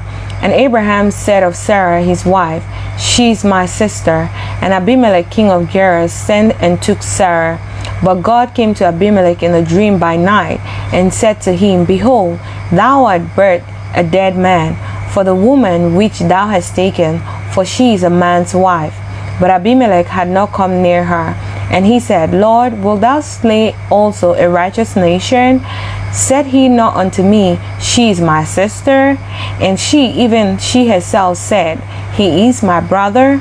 In the integrity of my heart and innocency of my hands have I done this. And God said unto him in a dream, Yea, I know that thou did this in the integrity of thy heart. for I also withheld thee from sinning against me. Therefore suffered I thee not to touch her. Now therefore restore the man his wife, for he is a prophet, and he shall pray for thee, and thou shalt live. And if thou restore her not, know thou that thou shalt surely die, and all that are thine. Therefore Abimelech rose early in the morning, and called all his servants, and told all these things in their ears, and the men were sore afraid. Then Abimelech called Abraham, and said unto him, What hast thou done unto us? And what have I offended thee? That thou hast brought on me and on my kingdom a great sin? Thou hast done deeds unto me that ought not to be done. And Abimelech said unto Abraham, What sawest thou, that thou hast done this thing? And Abraham said, Because I thought, surely the fear of God is not in this place, and they will slay me for my wife's sakes. And yet in this she is my sister, she is the daughter of my father, but not the daughter of my mother, and she became my wife. And it came to pass, when God caused me to wander from my father's house, that I said unto her, This is thy kindness, which thou shew unto me at every place whither we shall come. Say of me, He is my brother. And Abimelech took sheep and oxen and men servants and women servants, and gave them unto Abraham, and restored him Sarah his wife. And Abimelech said, Behold, my land is before thee, dwell where it pleaseth thee. And unto Sarah he said, Behold, I have given thy brother 1,000 pieces of silver. Behold, he is to thee a covering of the eyes unto all that are with thee. And with all others thus she was reproved. So Abraham prayed unto God, and God healed Abimelech and his wife and his maidservant, and they bare children. For the Lord had fast closed up all the wombs of the house of Abimelech because of Sarah, Abraham's wife. Genesis chapter 21. And the Lord visited Sarah as he had said, and the Lord did unto Sarah as he had spoken. For Sarah conceived and bare Abraham a son in his old age, at the set time of which God had spoken to him. And Abraham called the name of his son that was born unto him, whom Sarah bare to him, Isaac. And Abraham circumcised his son Isaac, being 8 days old, as God had commanded him. And Abraham was 100 years old when his son Isaac was born unto him. And Sarah said, God had made me to laugh, so that all that hear would laugh with me. And she said, Who would have said unto Abraham that Sarah should have given children suck? For I have borne him a son in his old age. And the child grew and was weaned, and Abraham made a great feast the same day that Isaac was weaned. And Sarah saw the son of Hagar the Egyptian, which she had borne unto Abraham, mocking. Wherefore she said unto Abraham, Cast out this bondwoman and her son, for the son of this bondwoman shall not be heir with my son, even with Isaac. And the thing was very grievous in Abraham's sight because of his son. And God said unto Abraham, Let it not be grievous in thy sight because of the lad, and because of thy bondwoman. In all that Sarah had said unto thee, hearken unto her voice, for in Isaac shall thy seed be called. And also of the son of the bondwoman will I make a nation, because he is thy seed. And Abraham rose up early in the morning, and took bread and a bottle of water, and gave it unto Hagar, putting it on her shoulder, and the child, and sent her away. And she departed and wandered in the wilderness of Beersheba. And the water was spent in the bottle, and she cast the child under one of the shrubs. And she went and sat her down over against him a good way off, as it were a bow shot. For she said, Let me not see the death of the child. And she sat over against him, and lifted up her voice, and wept. And God heard the voice of the lad, and the angel of God called to Hagar out of heaven, and said unto her, What aileth thee, Hagar? Fear not, for God had heard the voice of the lad where he is. Arise, lift up the lad, and hold him in thine hand, for I will make him a great nation. And God opened her eyes, and she saw a well of water, And she went and filled the bottle with water and gave the lad drink. And God was with the lad, and he grew and dwelt in the wilderness and became an archer. And he dwelt in the wilderness of Paran, and his mother took him a wife out of the land of Egypt. And it came to pass at that time that Abimelech and Phicol, the chief captain of his host, spoke unto Abraham, saying, God is with thee in all that thou doest. Now therefore swear unto me here by God, that thou wilt not deal falsely with me, nor with my son, nor with my son's son, but according to the kindness that I have done unto thee, thou shalt do unto me, and to the lad wherein thou hast sojourned, and unto the land wherein thou hast sojourned. And Abraham said, I will swear. And Abraham reproved Abimelech because of a well of water which Abimelech's servant had violently taken away. And Abimelech said, I wot not who had done this thing, neither didst thou tell me, neither yet heard I of it, but today. And Abraham took sheep and oxen and gave them unto Abimelech, and both of them made a covenant. And Abraham sent 7 ewe lambs of the flock by themselves. And Abimelech said unto Abraham, What means these 7 ewe lambs which thou hast set by themselves? And he said, For these 7 ewe lambs shalt thou take of my land, of my hand, that they may be a witness unto me that I have digged this well. Wherefore he called that place Beersheba, because there they sware both of them. Thus they made a covenant at Beersheba. Then Abimelech rose up, and Phicol, the chief captain of his host, and they returned into the land of the Philistines. And Abraham planted a grove in Beersheba, and called there on the name of the Lord, the everlasting God. And Abraham sojourned in the Philistines' land many days. Genesis chapter 22. And it came to pass after these things that God did tempt Abraham, and said unto him, Abraham. And he said, Behold, here I am. And he said, Take now thy son, thine only son Isaac, whom thou lovest, and get thee into the land of Moriah, and offer him there for a burnt offering upon one of the mountains which I'll tell thee of. And Abraham rose up early in the morning, and saddled his ass, and took 2 of his young men with him, and Isaac his son, and clave the wood for the burnt offerings, and rose up, and went unto the place of which God had told him. Then on the 3rd day Abraham lifted up his eyes, and saw the place afar off. And Abraham said unto his young men, Abide ye here with the ass, and I and the lad will go yonder and worship, and come again to you. And Abraham took the wood of the burnt offering, and laid it upon Isaac his son. And he took the fire in his hand, and a knife, and they went both of them together.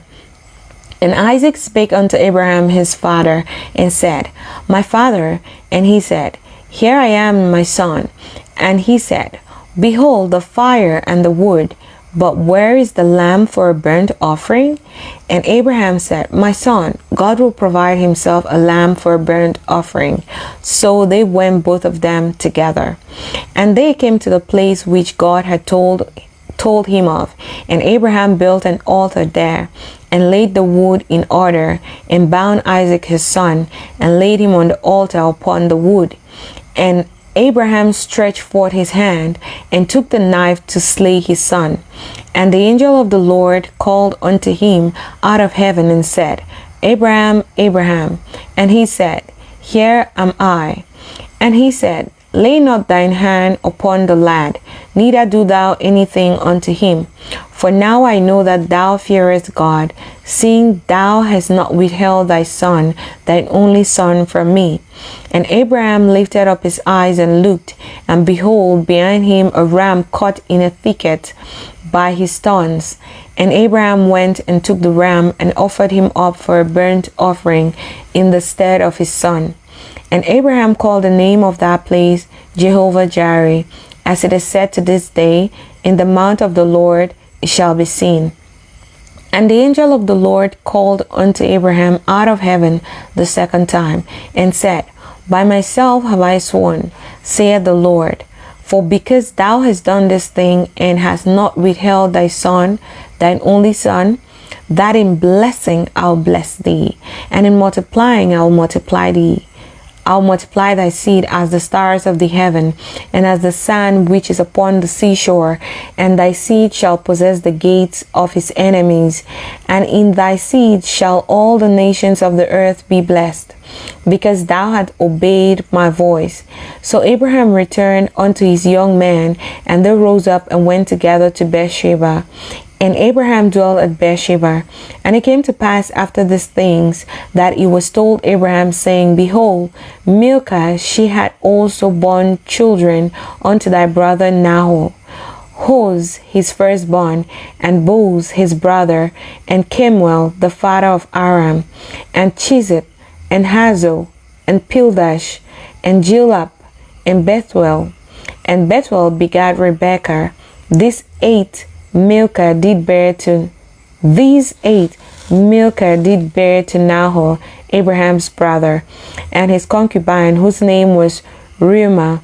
She bare also Tebah, and Gaham, and Tahash, and Maachah. Genesis chapter 23. And Sarah was 107 years old.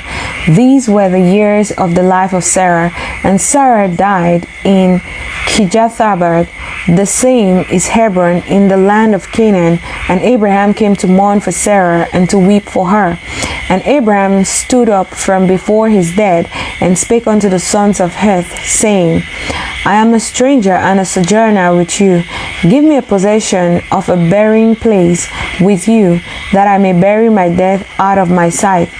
And the children of Heth answered Abraham, saying unto him, Hear us, my lord. Thou art a mighty prince amongst us. In the choice of our sepulchres bury thy dead. None of us shall withhold from thee his sepulchre, but that thou mayest bury the dead. And Abraham stood up and bowed himself to the people of the land, even to the children of Heth. And he communed with them, saying, If it be your mind that I should bury my dead out of my sight, hear me, and entreat for me to Ephron the son of Zohar, that he may give me the cave of Machpelah, which he had, which is in the end of his field. For as much money as it is worth, he shall give it to me for a possession of a burying place amongst you. And Ephron dwelt amongst the children of Heth.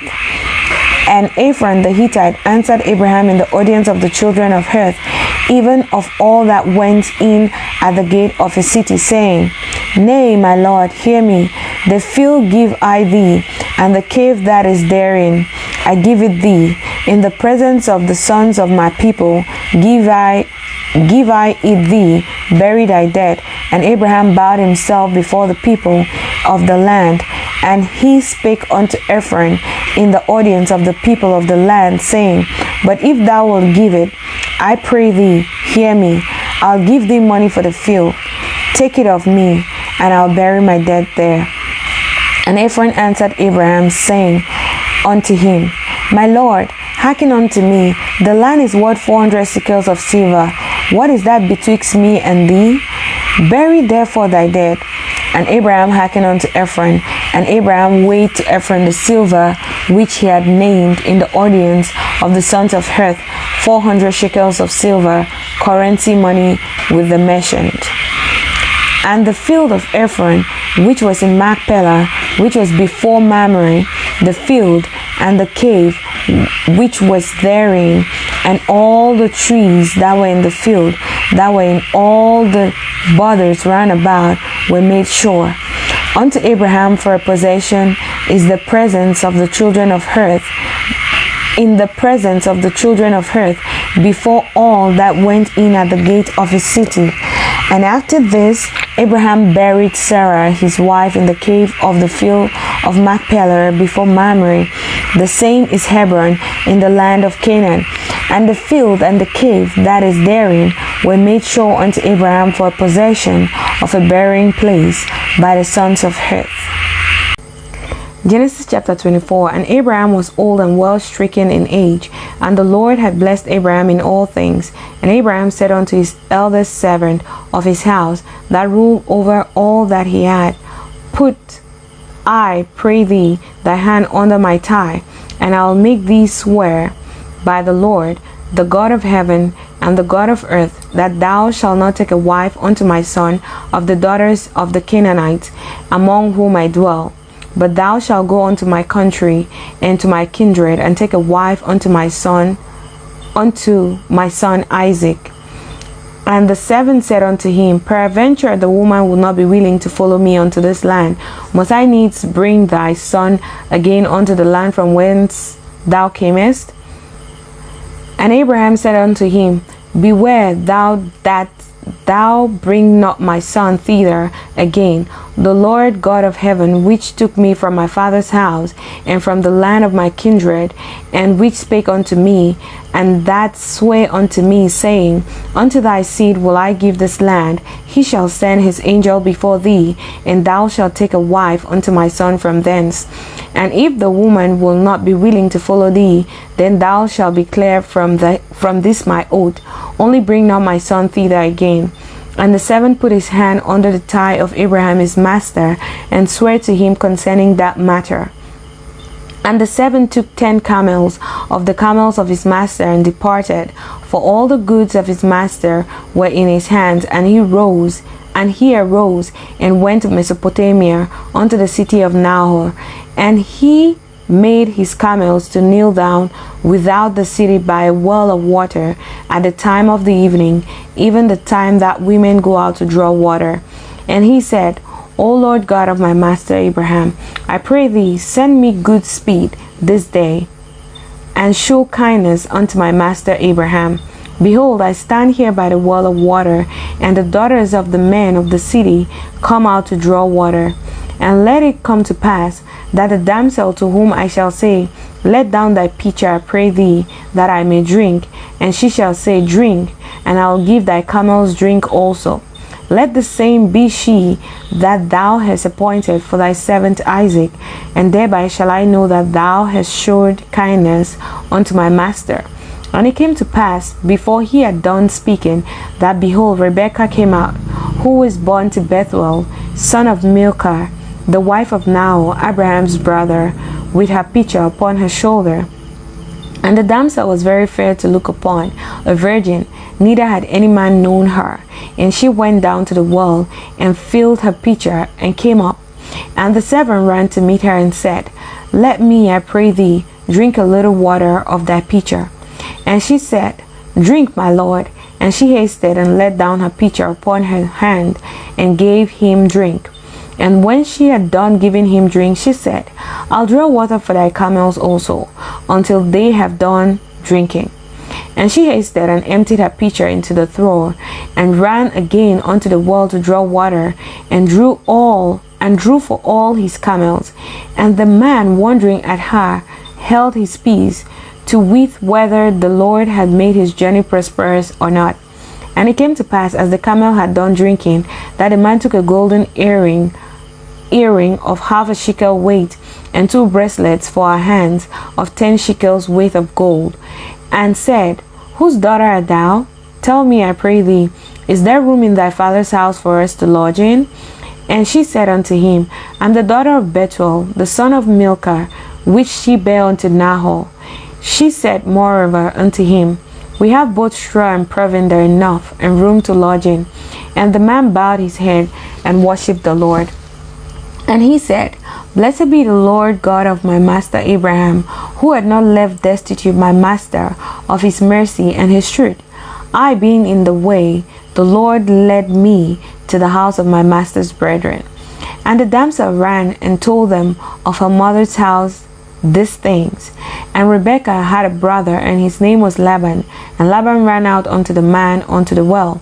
And it came to pass, when he saw the earring and bracelet upon his sister's hands, and when he heard the words of Rebekah his sister, saying, Thus spake the man unto me, that he came unto the man, and behold, he stood by the camels at the well. And he said, Come in, thou blessed of the Lord. Wherefore standest thou without? For I prepared the house and room for the camels. And the man came into the house, and he ungirded his camels, and gave straw and provender for the camels, and water to wash his feet, and the men's feet that were with him. And there was set meat before him to eat. But he said, I'll not eat until I have told my errand. And he said, Speak on. And he said, I'm Abraham's servant, and the Lord had blessed my master greatly, and he is become great.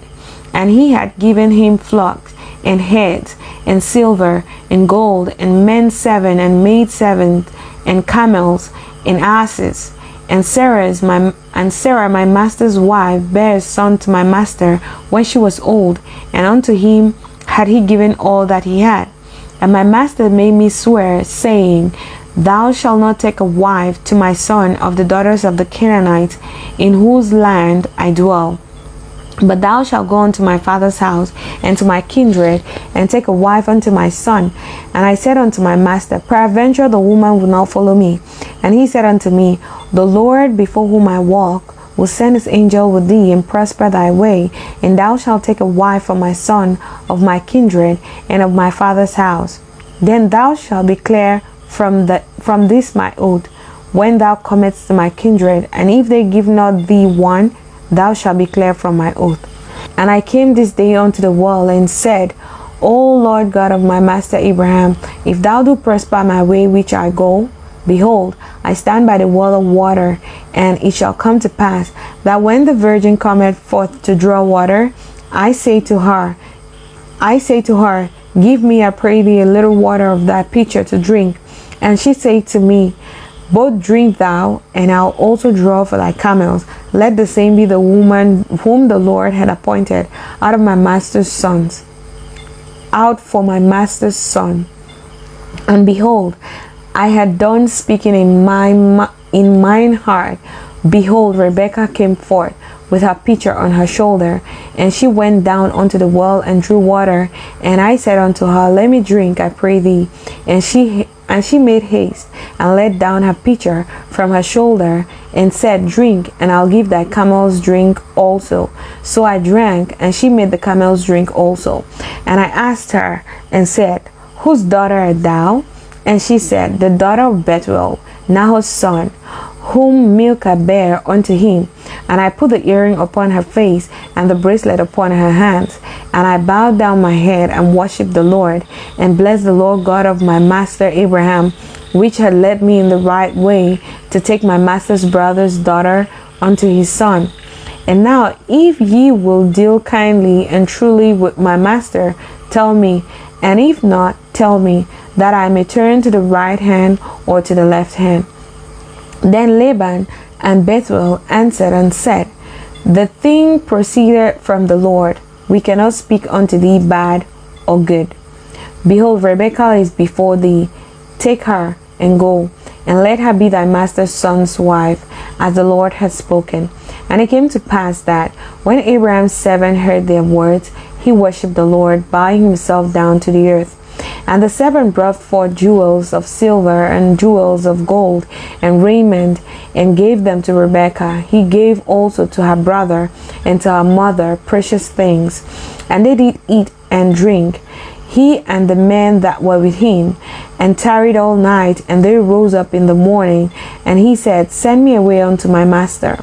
And her brother and her mother said, Let the damsel abide with us a few days, at the least 10. After that she shall go. And he said unto them, Hinder me not, seeing the Lord had prospered my way.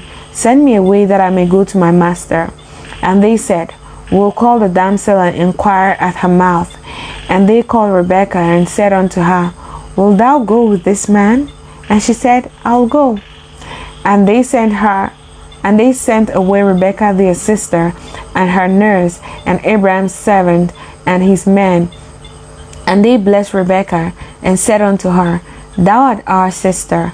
Be thou the mother of thousands, of millions, and let thy seed possess the gates of those which hate them.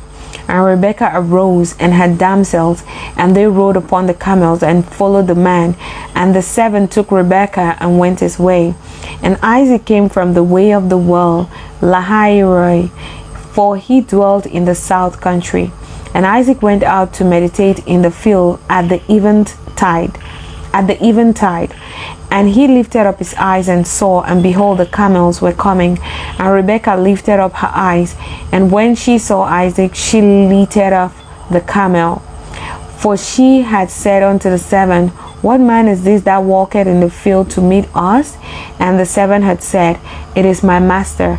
Therefore she took a veil and covered herself. And the 7 told Isaac all things that he had done.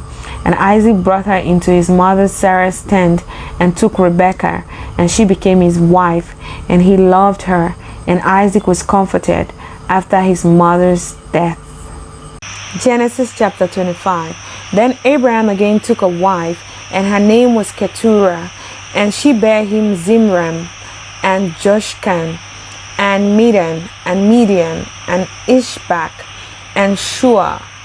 And Joshkan begat Sheba, and Dedan. And the sons of Dedan were Ashurim, and Letushim, and Leumim. And the sons of Midian, Ephah, and Ephah, and Hanok, and Abida, and Eldah. All these were the children of Keturah. And Abraham gave all that he had unto Isaac. But unto the sons of the concubines which Abraham had, Abraham gave gifts, and sent them away from Isaac his son, while he yet lived eastward unto the east country. And these are the days of the years of Abraham's life, which he lived, 160 years. Then Abraham gave up the ghost, and died in a good old age, an old man, and full of years, and was gathered to his people.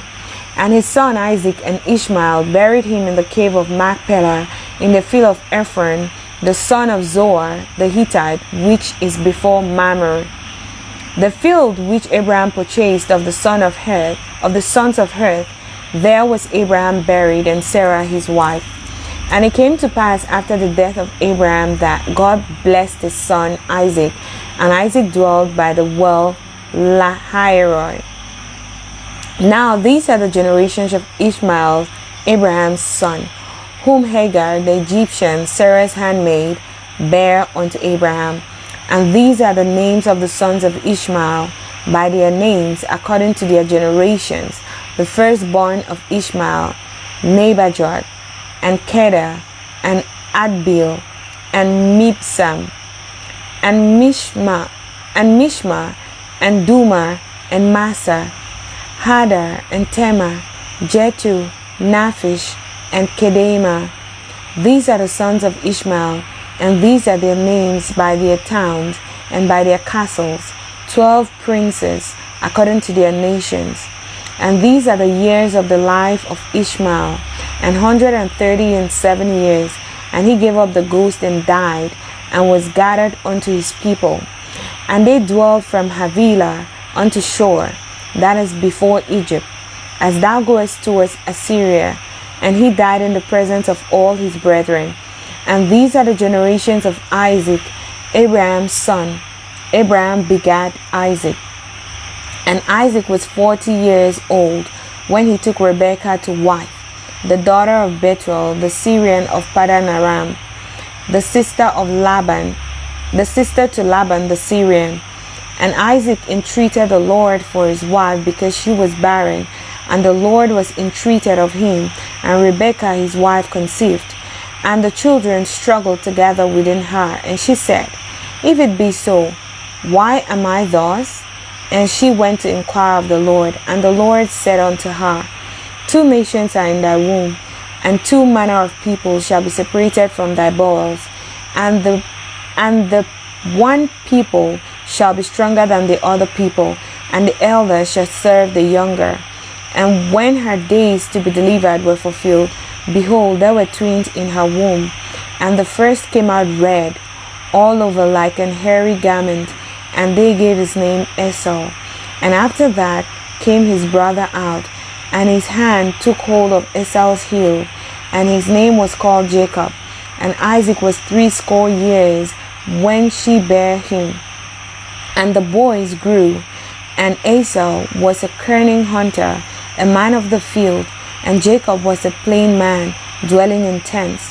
And Isaac loved Esau because he did eat of his venison, but Rebekah loved Jacob. And Jacob sought pottage, and Esau came from the field, and he was faint.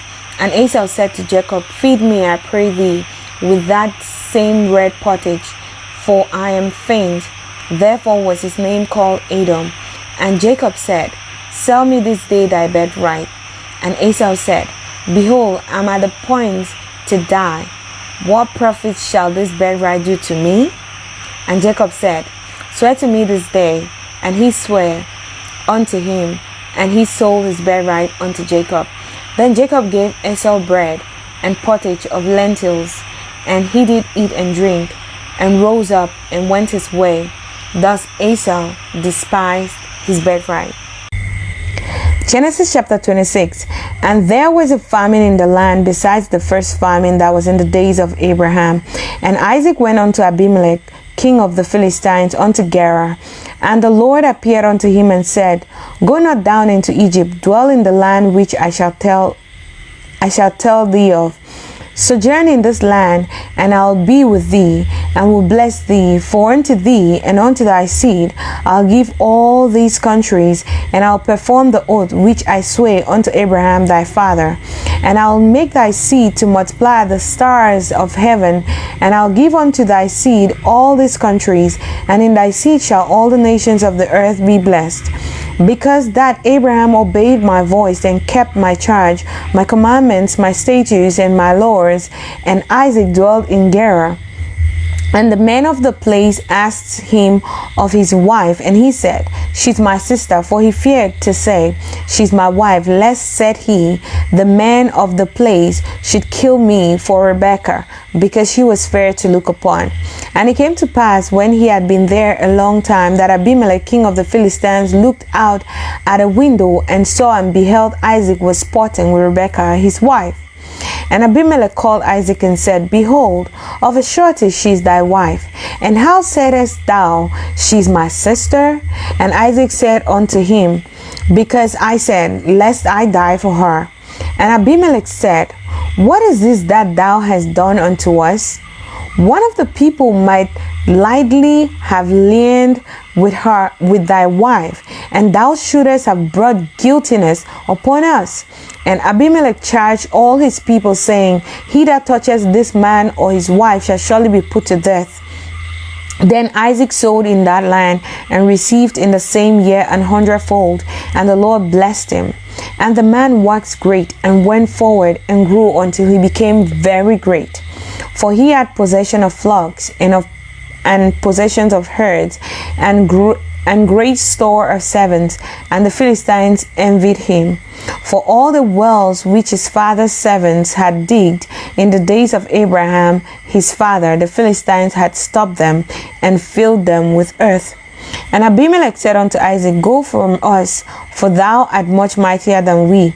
And Isaac departed thence, and pitched his tent in the valley of Gerar, and dwelt there. And Isaac digged again the wells of water which they had digged in the days of Abraham his father, for the Philistines had stopped them after the death of Abraham, and he called their names after the names by which his father had called them. And Isaac's servants digged in the valley, and found there a well of springing water. And the headmen of Gerar did strive with Isaac's headsmen, saying, The water is ours. And he called the name of the well Esek, because they strove with him. And they digged another well, and strove for that also. And he called the name of it Sitnah. And he removed from thence, and digged another well, and for that they strove not. And he called the name of it Rehoboth. And he said, For now the Lord had made room for us, and we shall be fruitful in the land. And he went up from thence to Beersheba, and the Lord appeared unto him the same night, and said, I am the God of Abraham thy father, fear not, for I am with thee, and will bless thee, and multiply thy seed for my servant Abraham's sakes. And he builded an altar there, and called upon the name of the Lord, and pitched his tent there. And there Isaac's servants digged a well. Then Abimelech went to him from Gerar, and Ahuzat, one of his friends, and Phicol, the chief captain of his army. And Isaac said unto them, Wherefore come ye to me, seeing ye hate me, and have sent me away from you? And they said, We saw certainly that the Lord was with thee. And we said, Let them be now an oath betwixt us, even betwixt us and thee, and let us make a covenant with thee, that thou wilt do us no hurt, as we have not touched thee, and as we have done unto thee nothing but good, and have sent thee away in peace. Thou art now the blessed of the Lord. And he made them a feast, and they did eat and drink. And they rose up betimes in the morning, and sware one to another. And Isaac sent them away, and they departed from him in peace. And it came to pass the same day that Isaac's servants came and told him concerning the well which they had digged, and said unto him, We found water. And he called it Sheba. Therefore the name of the city is Beersheba until this day. And Esau was 40 years old when he took to wife Judith, the daughter of Beri the Hittite, and Bashmath, the daughter of Elon the Hittite, which were a grief of mind unto Isaac and to Rebekah. Genesis chapter 27. And it came to pass that when Isaac was old and his eyes were dim, so that he could not see, he called Esau his eldest son, and said unto him, My son. And he said unto him, Behold, here am I. And he said, Behold, now I am old, I know not the day of my death. Now therefore take, I pray thee, thy weapons, thy quiver, and thy bow, and go out to the field, and take me some venison, and make me savory meat, such as I love, and bring it to me, that I may eat, that my soul may bless thee before I die. And Rebekah heard when Isaac spake to Esau his son. And Esau went to the field to hunt for venison, and to bring it. And Rebekah spake unto Jacob her son, saying, Behold, I heard thy father speak unto Esau thy brother, saying, Bring me venison, and make me savory meat, that I may eat, and bless thee before the Lord, before my death. Now therefore, my son, obey my voice, according to that which I command thee. Go now to the flock, and fetch me from thence 2 good kits of the goats, and I will make them savory meat for thy father, such as he loveth. And thou shalt bring it to thy father, that he may eat, and that he may bless thee before his death. And Jacob said to Rebekah his mother, Behold, Esau my brother is a hairy man, and I am a smooth man. My father peradventure will fill me, and I shall seem to him as a deceiver, and I shall bring a curse upon myself and not a blessing. And his mother said unto him, Upon me be the curse, my son, only obey my voice, and go fetch me them. And he went and fetched, and brought them to his mother, and his mother made savory meat, such as his father loved. And Rebekah took goodly raiment of her eldest son Esau, which were with her in the house, and put them upon Jacob her younger son. And she put the skin of the kits of the goats upon his hands, and upon the smooth of his neck.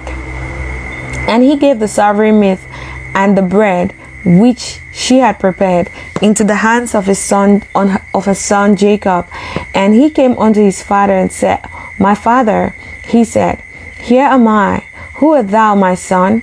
And Jacob said unto his father, I am Esau thy firstborn. I have done according as thou biddest me.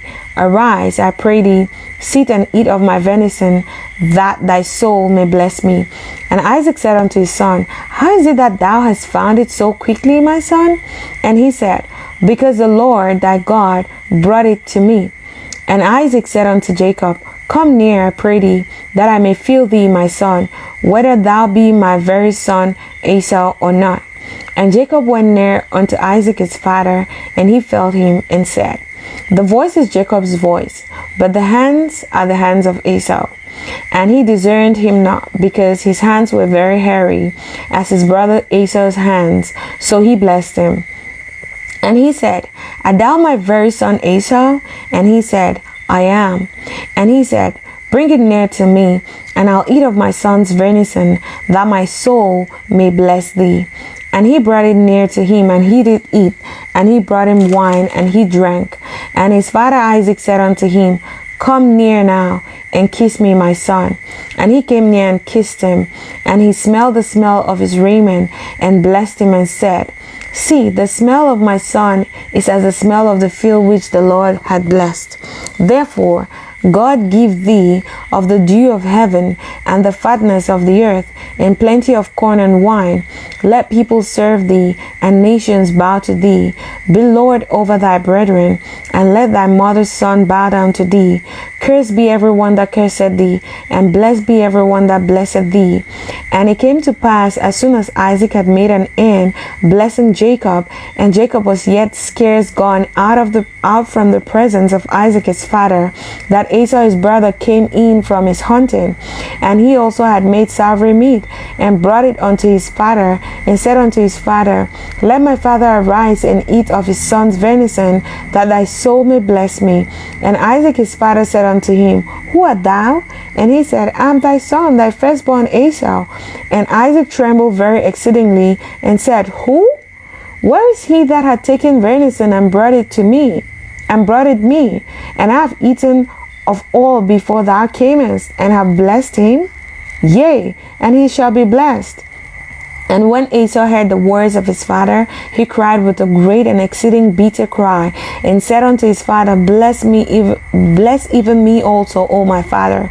And he said, Thy brother came with subtlety, and had taken away thy blessings. And he said, Is it not he rightly named Jacob? For he had supplanted me this 2 times. He took away my birthright, and behold, now he had taken away my blessings. And he said, Hast thou not reserved a blessing for me? And Isaac answered and said unto Esau, Behold, I have made him thy lord, and all his brethren have I given to him for servants. And with corn and wine have I sustained him. And what shall I do now unto thee, my son? And Esau said unto his father, Hast thou beard not one blessing, my father? Bless me, even me also, O my father. And Esau lifted up his voice and wept. And Isaac his father answered and said unto him, Behold, thy dwelling shall be the fatness of the earth, and of the dew of heaven from above. And by thy sword shalt thou live, and shalt serve thy brother. And it shall come to pass, when thou shalt have the dominion, that thou shalt break his yoke from off thy neck. And Esau hated Jacob because of the blessing wherewith his father blessed him. And Esau said in his heart, The days of mourning for my father are at hand. Then will I slay my brother Jacob. And these words of Esau's, her eldest son, were told to Rebekah. And she sent and called Jacob her youngest son, and said unto him, Behold, thy brother Esau, as touching thee, doth comfort himself, purposing to kill thee. Now therefore, my son, obey my voice, and arise.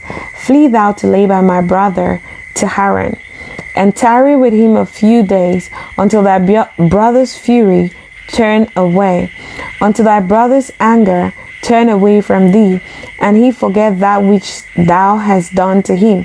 Then I'll send and fetch thee from thence. Why should I be deprived also of you both in one day? And Rebekah said to Isaac, I am very weary of my life because of the daughters of Heth. If Jacob take a wife of the daughters of Heth, such as this, which are of the daughters of the land, what good shall my life do me? Genesis chapter 28. And Isaac called Jacob, and blessed him, and charged him, and said unto him, Thou shalt not take a wife of the daughters of Canaan.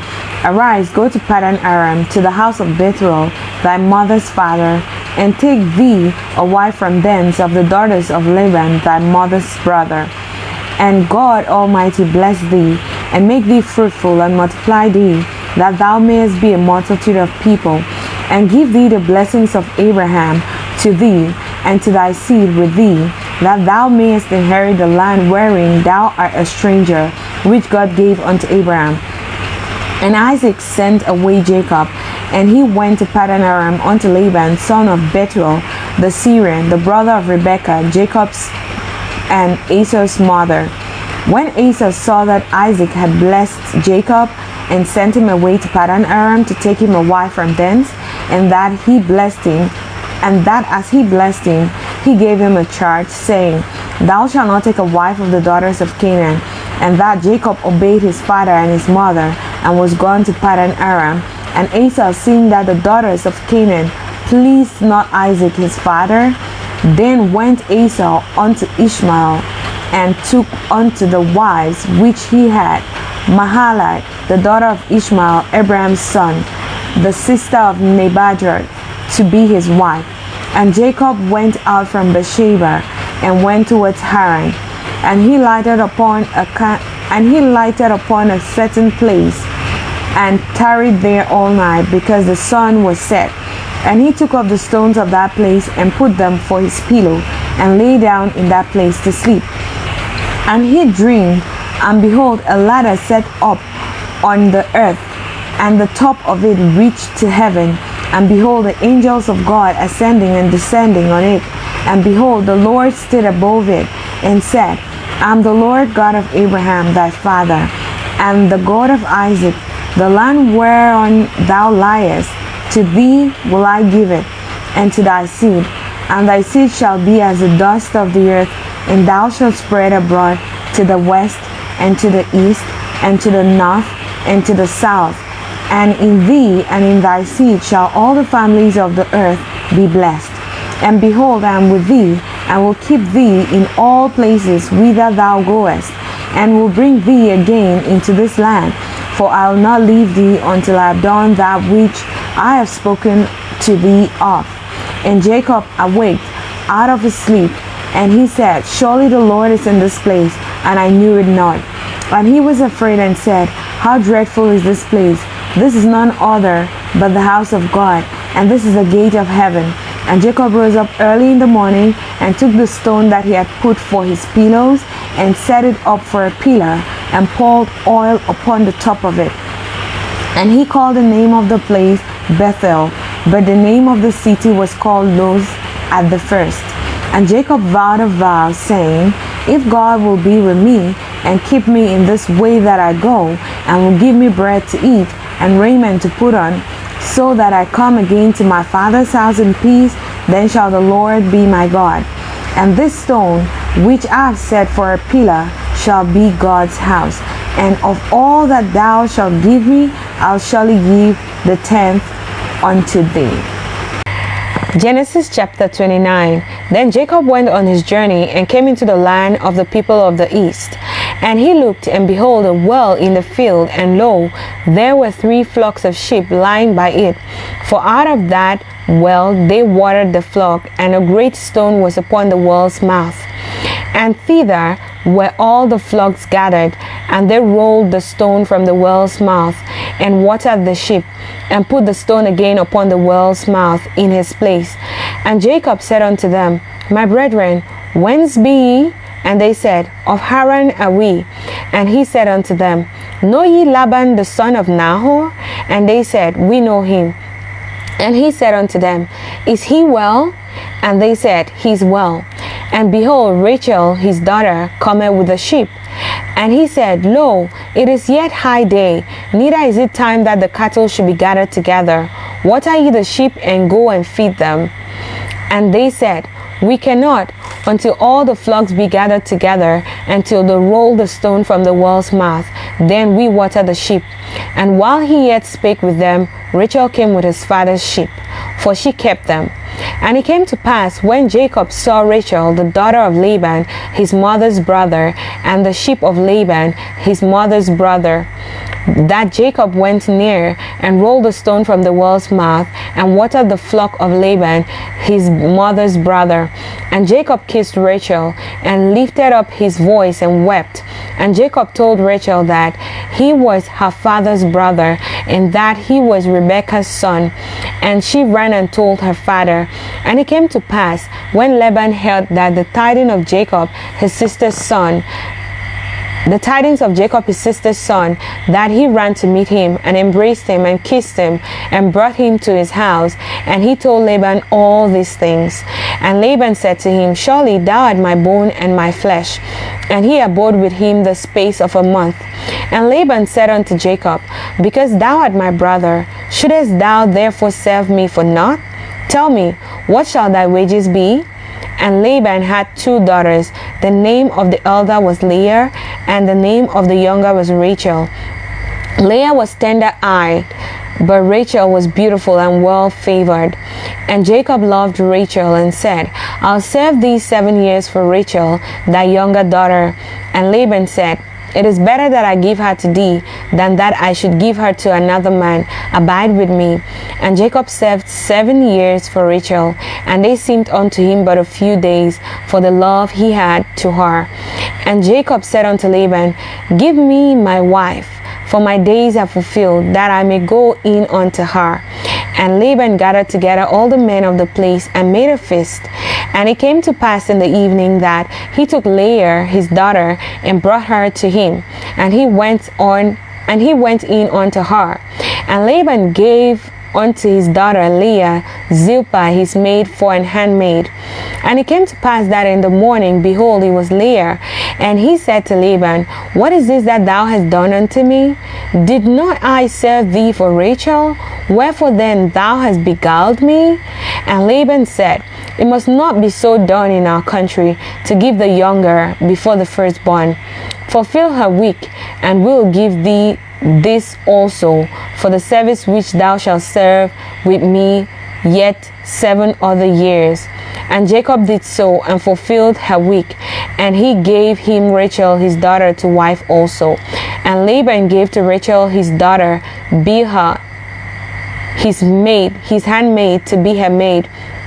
And he went in also unto Rachel, and he loved also Rachel more than Leah, and served with him yet 7 other years. And when the Lord saw that Leah was hated, he opened her womb, but Rachel was barren. And Leah conceived and bare a son, and she called his name Reuben, for she said, Surely the Lord had looked upon my affliction. Now therefore my husband will love me. And she conceived again and bare a son, and said, Because the Lord had heard that I was hated, he had therefore given me this son also. And she called his name Simeon. And she conceived again and bare a son, and said, Now this time will my husband be joined unto me, because I have borne him 3 sons. Therefore was his name called Levi. And she conceived again and bare a son, and she said, Now will I praise the Lord. Therefore she called his name Judah, and left bearing. Genesis chapter 30. And when Rachel saw that she bare Jacob no children, Rachel envied her sister, and said unto Jacob, Give me children, or else I die. And Jacob's anger was kindled against Rachel, and he said, Am I in God's stead, who had withheld from thee the fruit of the womb? And she said, Behold, my maid Bilhah, go in unto her, and she shall bear upon my knees, that I may also have children by her. And she gave him Bilhah, her handmaid, to wife. And Jacob went in unto her. And Bilhah conceived, and bare Jacob a son. And Rachel said, God had judged me, and had also heard my voice, and had given me a son. Therefore called she his name Dan. And Bilhah, Rachel's maid, conceived again, and bare Jacob a second son. And Rachel said, With great wrestlings have I wrestled with my sister, and I have prevailed. And she called his name Naphtali. When Leah saw that she had left bearing, she took Zilpah, her maid, and gave her Jacob to wife. And Zilpah, Leah's maid, bare Jacob a son. And Leah said, A troop cometh. And she called his name Gad. And Zilpah, Leah's maid, bare Jacob a second son. And Leah said, Happy am I, for the daughters will call me blessed. And she called his name Asher. And Reuben went in the days of wheat of wheat harvest, and found mandrakes in the field, and brought them unto his mother Leah. Then Rachel said to Leah, Give me, I pray thee, of thy son's mandrakes. And she said unto her, Is it a small matter that thou hast taken my husband? And wouldest thou take away my son's mandrakes also?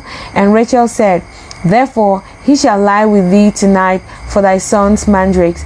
And Jacob came out of the field in the evening, and Leah went out to meet him and said, Thou must come in unto me, for surely I have hired thee with my son's mandrakes. And he laid with her the night. And God hearkened unto Leah, and she conceived and bare Jacob the 5th son. And Leah said, God had given me my hire, because I have given my maiden to my husband. And she called his name Issachar. And Leah conceived again, and bare Jacob the 6th son. And Leah said, God had endued with me a good dowry. Now will my husband dwell with me, because I have borne him 6 sons. And she called his name Zebulun. And afterwards she bare a daughter, and called her name Dinah. And God remembered Rachel, and God hearkened to her, and opened her womb. And she conceived and bare a son, and said, God had taken away my reproach. And she called his name Joseph, and said, The Lord shall add to me another son. And it came to pass, when Rachel had borne Joseph, that Jacob said unto Laban, Send me away, that I may go unto my own place, and to my country. Give me my wives and my children, for whom I have served thee, and let me go, for thou knowest my service which I have done thee. And Laban said unto him, I pray thee, if I have found favor in thine eyes, tarry, for I have learned by experience that the Lord had blessed me for thy sake. And he said, Appoint me thy wages, and I'll give it. Jacob replied, You know well what my work has meant to you, and how your livestock has flourished under my care. For it was little which thou hadst before I came, and it's now increased unto a multitude, and the Lord has blessed thee since my coming. And now, when shall I provide for my own house also? And he said, What shall I give thee? And Jacob said, Thou shalt not give me anything. If thou wilt do this thing for me, I'll again feed and keep thy flock. I'll pass through all thy flock today, removing from thence all the speckled and spotted cattle, and all the brown cattle among the sheep, and the spotted and the speckled among the goats, and of such shall be my hire. So shall my righteousness answer for me in time to come, when it shall come for my hire before thy face. Every one that is not speckled and spotted among the goats, and brown among the sheep, that shall be counted stolen with me. And Laban said, Behold, I would it might be according to thy word.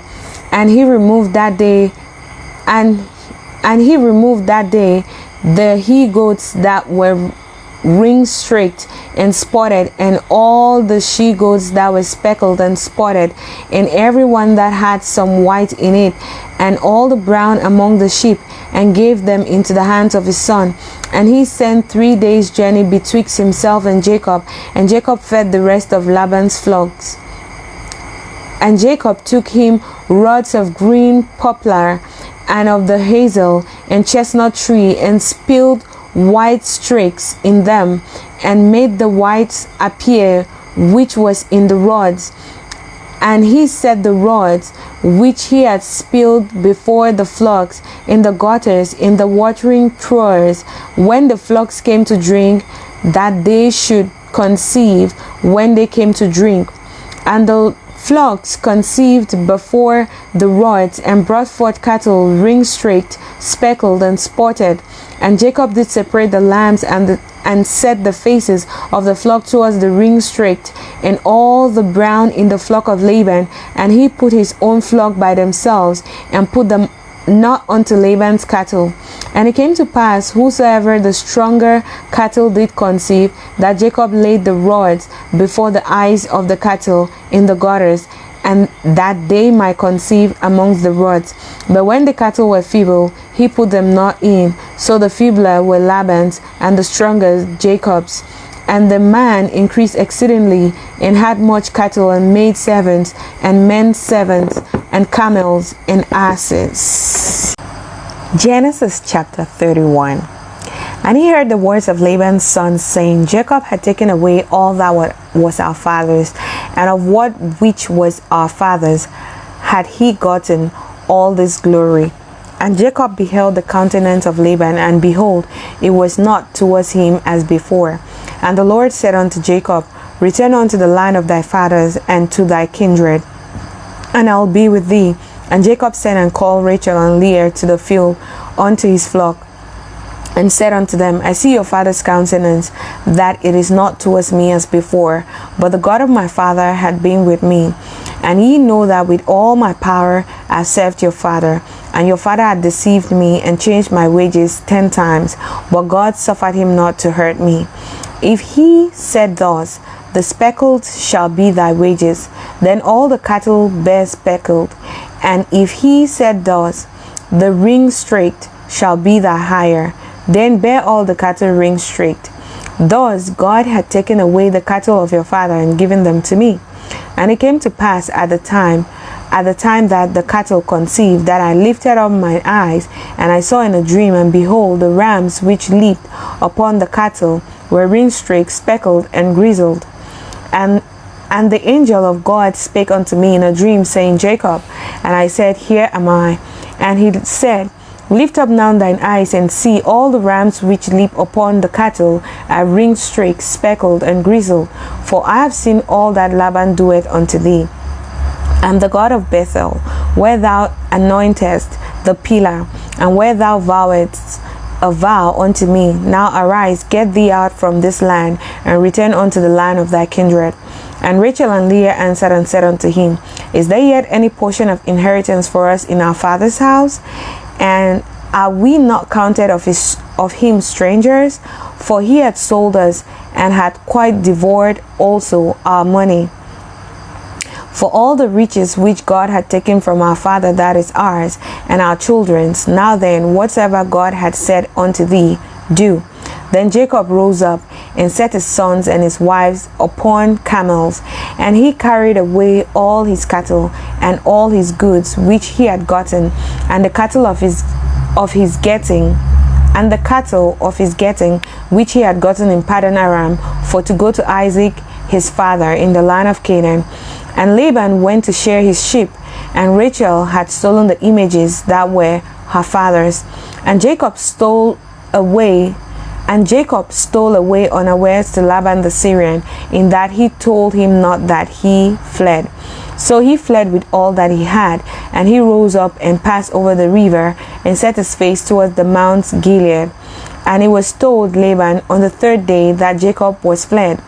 And he took his brethren with him, and pursued after him 7 days' journey. And they overtook him in the Mount Gilead.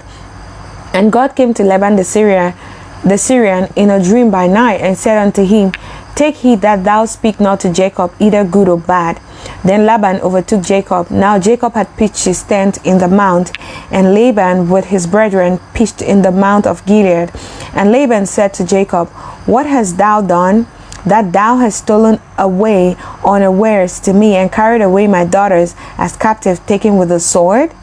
Wherefore didst thou flee away secretly, and steal away from me, and didst not tell me, that I might have sent thee away with might, and with songs, with tabrets, and with harp?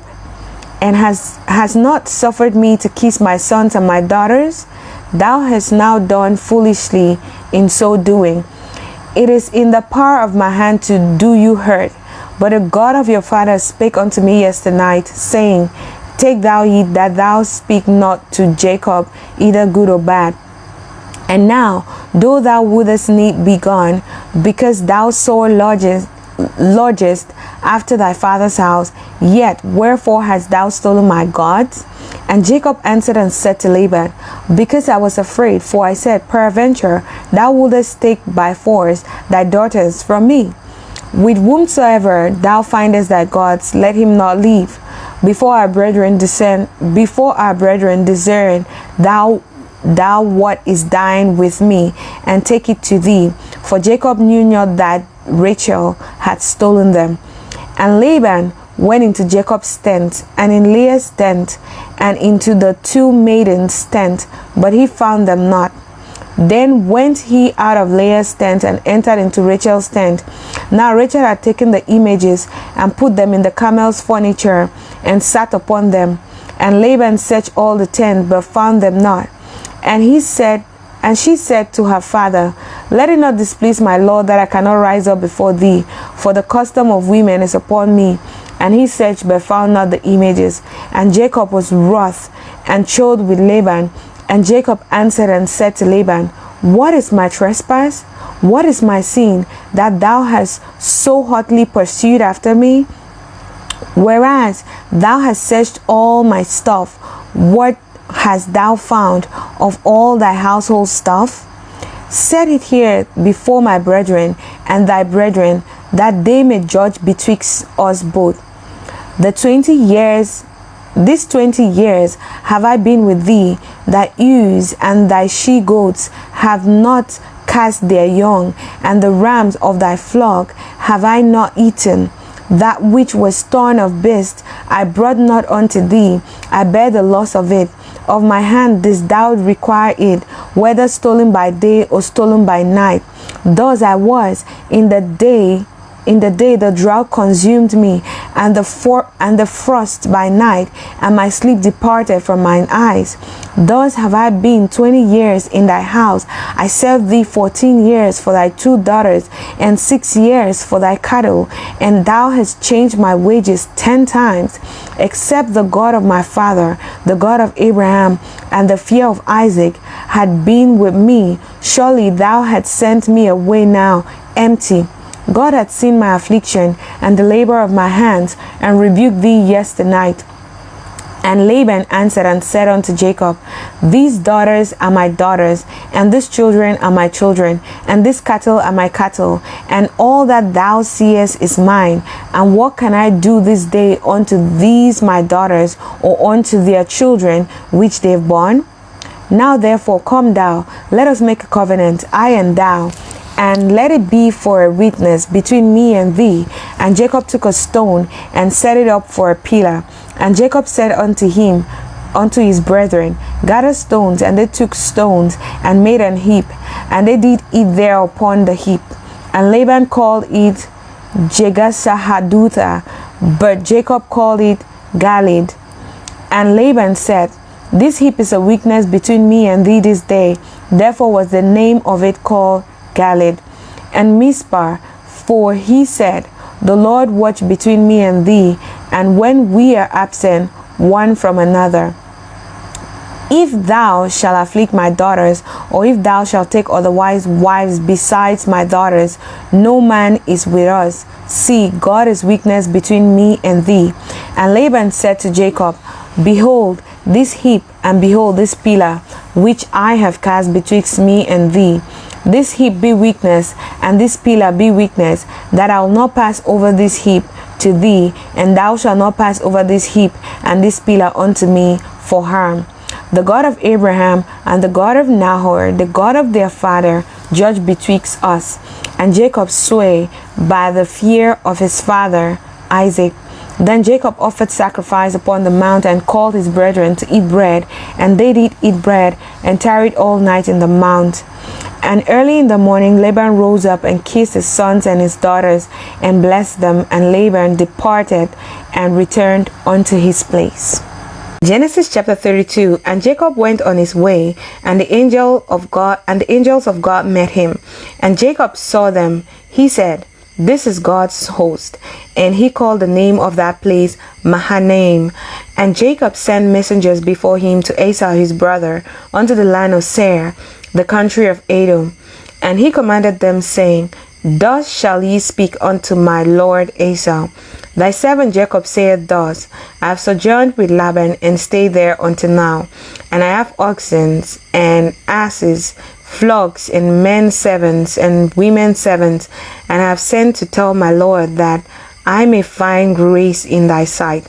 And the messengers returned to Jacob, saying, We came to thy brother Esau, and also he cometh to meet thee, and 400 men with him. Then Jacob was greatly afraid and distressed, and he divided the people that was with him, and the flock and herds and the camels into 2 bands, and said, If Esau come to the one company and smite it, then the other company which is left shall escape. And Jacob said, O God of my father Abraham, and God of my father Isaac, the Lord which saidest unto me, Return unto thy country and to thy kindred, and I will deal well with thee. I am not worthy of the least of all the mercies and of all the truth which thou hast shewed unto thy servant. For with my staff I passed over this Jordan, and now am become 2 bands. Deliver me, I pray thee, from the hand of my brother, from the hand of Esau, for I fear him, lest he will come and smite me and the mother with the children. And thou saidest, I will surely do thee good, and make thy seed as the sand of the sea, which cannot be numbered for multitude.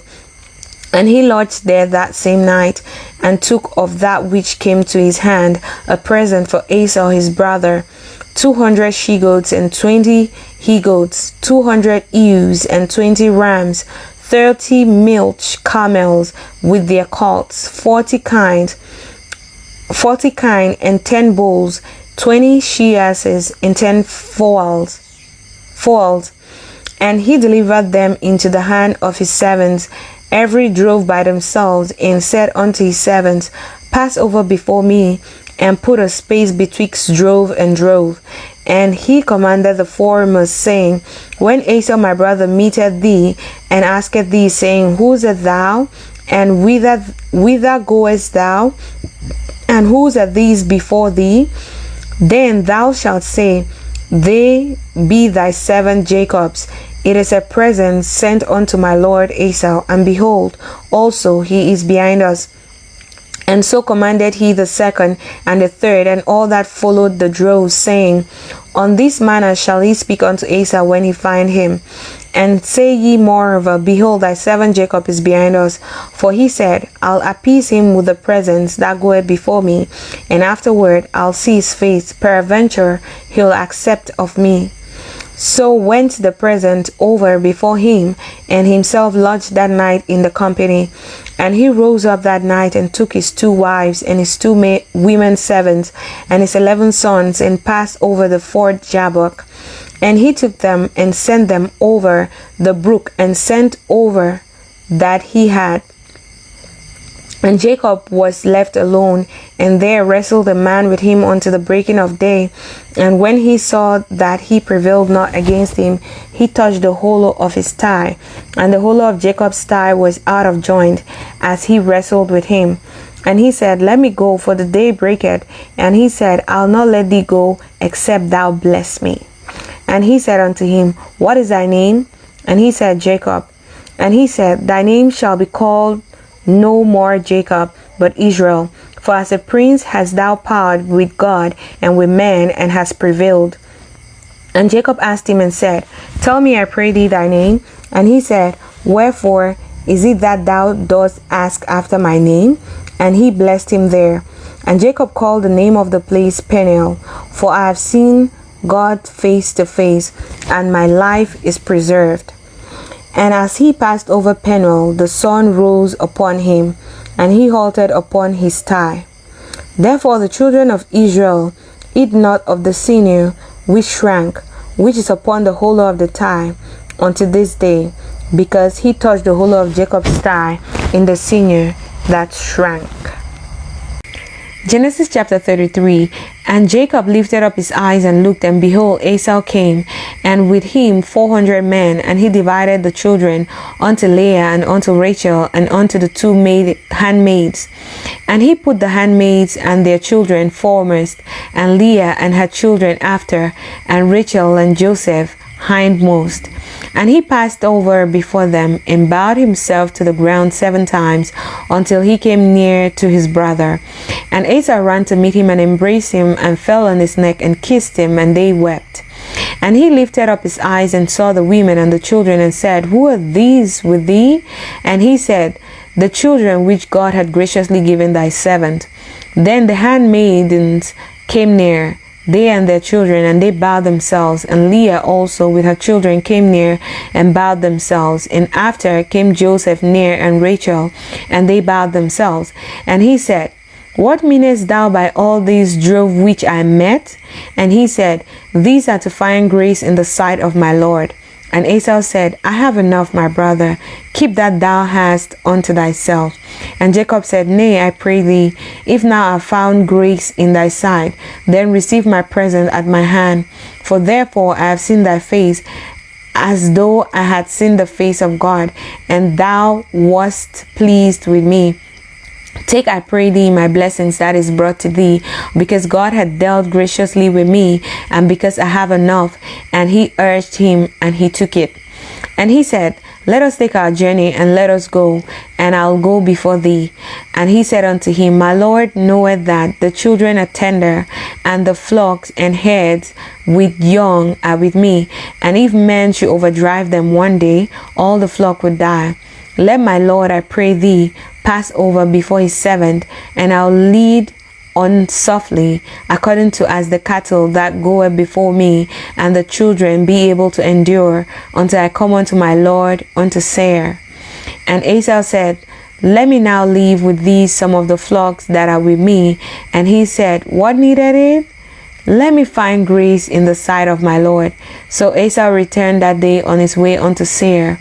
And Jacob journeyed to Succoth, and built him an house, and made booths for his cattle. Therefore the name of the place is called Succoth. And Jacob came to Shalem, a city of Shechem, which is in the land of Canaan, when he came from Paddan Aram, and pitched his tent before the city. And he bought a parcel of the field where he had spread his tent at the hand of the children of Hamor, Shechem's father, for 100 pieces of money. And he erected there an altar, and called it Elelohi Israel. Genesis chapter 34. And Dinah, the daughter of Leah, which she bare unto Jacob, went out to see the daughters of the land. And when Shechem, the son of Hamor, the Hivite, prince of the country, saw her, he took her and lay with her and defiled her. And his soul clave unto Dinah, the daughter of Jacob, and he loved the damsel, and spake kindly unto the damsel. And Shechem spake unto his father Hamor, saying, Get me this damsel to wife. And Jacob heard that he had defiled Dinah his daughter. Now his sons were with his cattle in the field, and Jacob held his peace until they were come. And Hamor, the father of Shechem, went out unto Jacob to commune with him. And the sons of Jacob came out of the field when they heard it, and the men were grieved, and they were very wroth, because he had wrought folly in Israel in line with Jacob's daughter, which thing ought not to be done.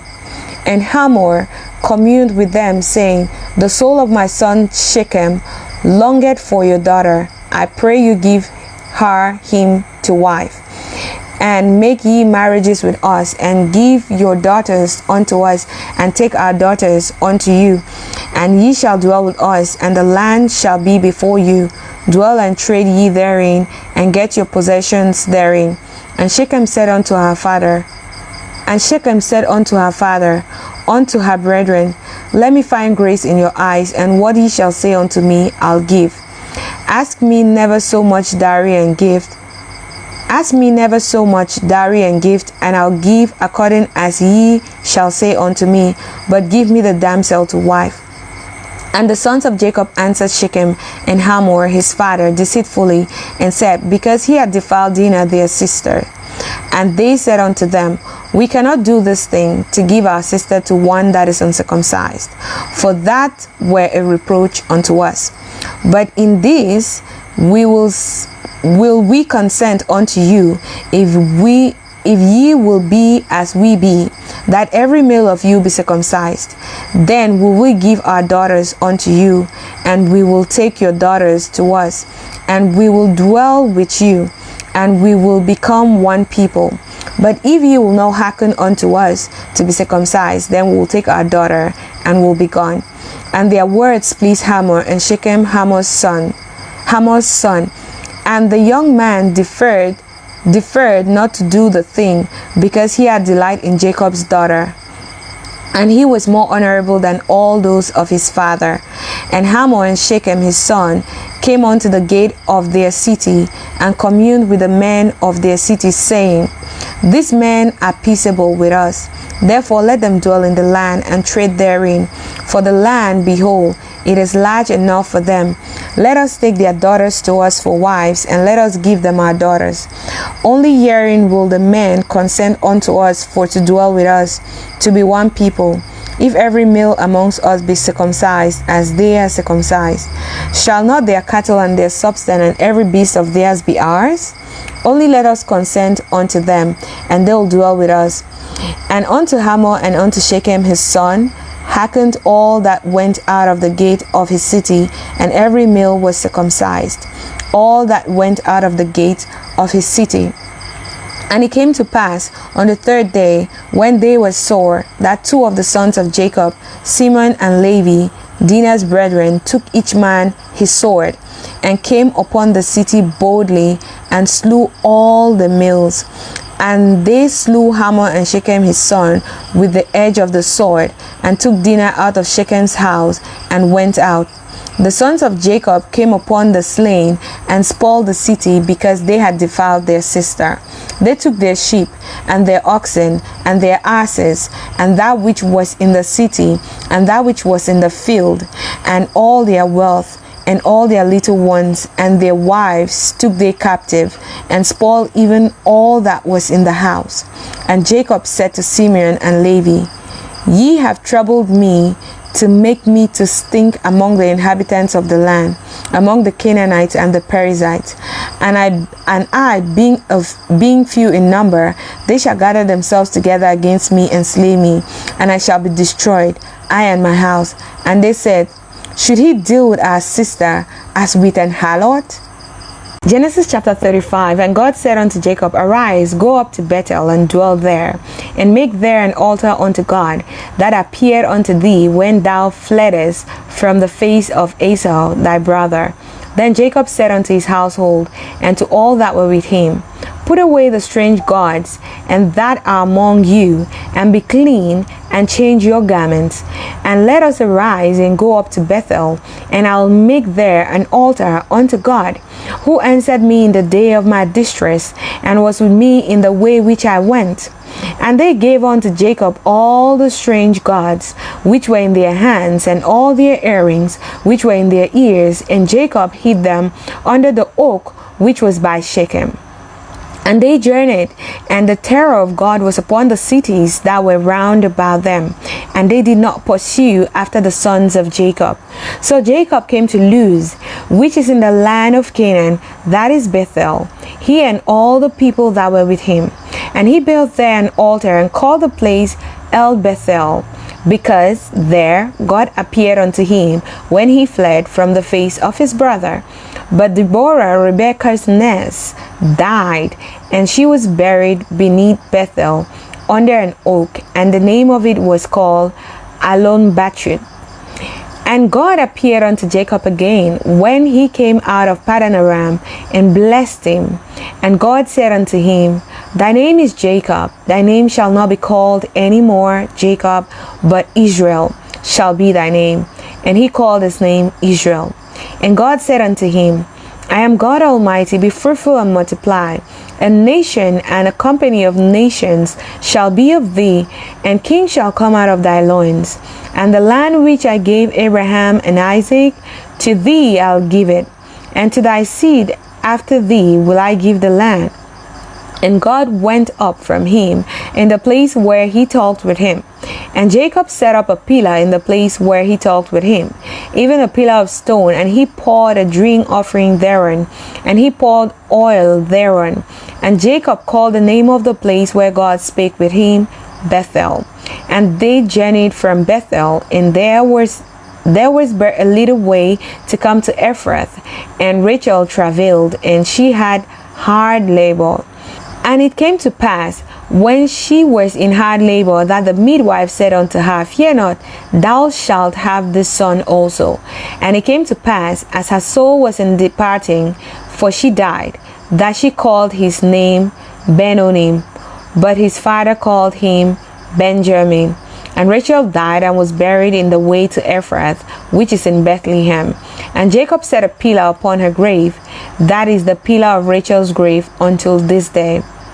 And Israel journeyed and spread his tent beyond the Tower of Ada. And it came to pass, when Israel dwelt in that land, that Reuben went and laid with Bilhah, his father's concubine, and Israel heard it. Now the sons of Jacob were 12, the sons of Leah, Reuben, Jacob's firstborn, and Simeon, and Levi, and Judah, and Issachar, and Zebulun. The sons of Rachel, Joseph, and Benjamin. And the sons of Bilhah, Rachel's handmaid, Dan and Naphtali. And the sons of Zilpah, Leah's handmaid, Gad and Asher. These are the sons of Jacob, which were born to him in Paddan Aram. And Jacob came unto Isaac his father, unto Mamre, unto the city of Arba, which is Hebron, where Abraham and Isaac sojourned. And the days of Isaac were 180 years. And Isaac gave up the ghost and died, and was gathered unto his people, being old and full of days. And his sons Esau and Jacob buried him. Genesis chapter 36. Now these are the generations of Esau, who is Edom.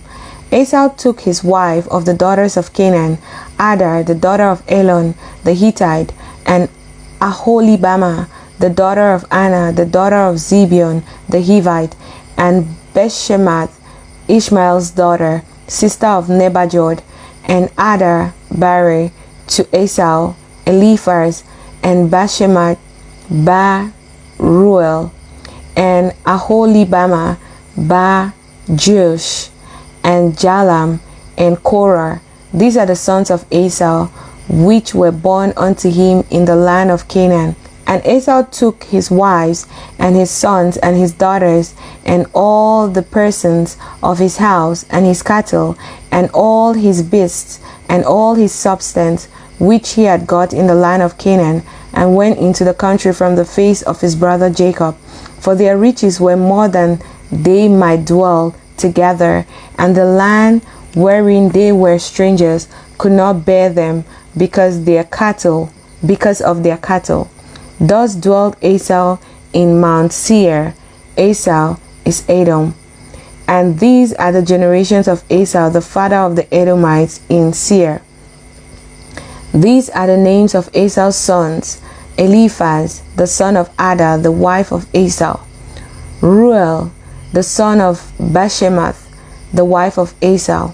And the son of Eliphaz were Teman, Omar, Zepho, and Gatam, and Kenaz. And Timnah was concubine to Eliphaz, Esau's son, and she bare to Eliphaz Amalek. These were the sons of Adar, Esau's wife. And these are the sons of Ruel, Nahath, and Zerah. Let's take that again. And these are the sons of Ruel, Nahath, and Zerah, Shammah, and Mizar. These were the sons of Bashemath, Esau's wife. And these were the sons of Aholibamah, the daughter of Anna, the daughter of Zibeon, Esau's wife. And she bare to Esau Jeush, and Jalam, and Korah. These were dukes of the sons of Esau, the son of Eliphaz, the firstborn of Esau: Duke Teman, Duke Omar, Duke Zepho, Duke Kenaz, Duke Korah, Duke Gatam, and Duke Amalek. These are the dukes that came of Eliphaz in the land of Edom. These were the sons of Adar. And these are the sons of Ruel, Esau's sons, and Duke Nahath, Duke Zerah, Duke Shammah, Duke Mizar. These are the dukes that came of Ruel in the land of Edom. And these are the sons of Bashemath, Esau's wife. And these are the sons of Aholibamah, Esau's wife: Duke Jeush, Duke Jalam, Duke Korah. These were the dukes that came of Aholibamah, the daughter of Anna, Esau's wife. These are the sons of Esau, who is Edom. and these are their dukes. These are the sons of Seir the Horite, who inhabited the land, Lotan, and Shobal, and Zibeon, and Anna, and Dishan, and Ezer, and Dishan. These are the dukes of the Horites, the children of Seir, in the land of Edom. And the children of Lotan were Hori and Hemam, and Lotan's sister was Timnah. And the children of Shobal were these, Alvan, and Manahath, and Ebal, Shipho, and Onam. And these are the children of Zibeon, both Ajar and Anna. This was that Anna that found the mules in the wilderness as he fed the asses of Zibeon his father. And the children of Anna were these, Dishan and Aholibamah, the daughter of Anna. And these are the children of Dishan, Hemdan, and Eshban, and Ithran, and Cheran. The children of Ezer are these, Bilan, and Zavan, and Akan. The children of Dishan are these, Uz, and Aran.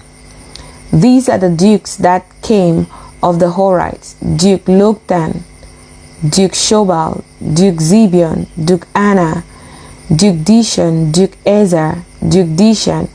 These are the dukes that came of Hori, among their dukes in the land of Seir.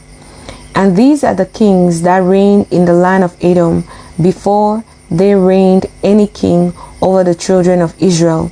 And Bela the son of Beor reigned in Edom, and the name of his city was Dinabar. And Bela died, and Jobab the son of Zerah of Bozrah reigned in his stead. And Jobab died, and Husham of the land of Temani reigned in his stead.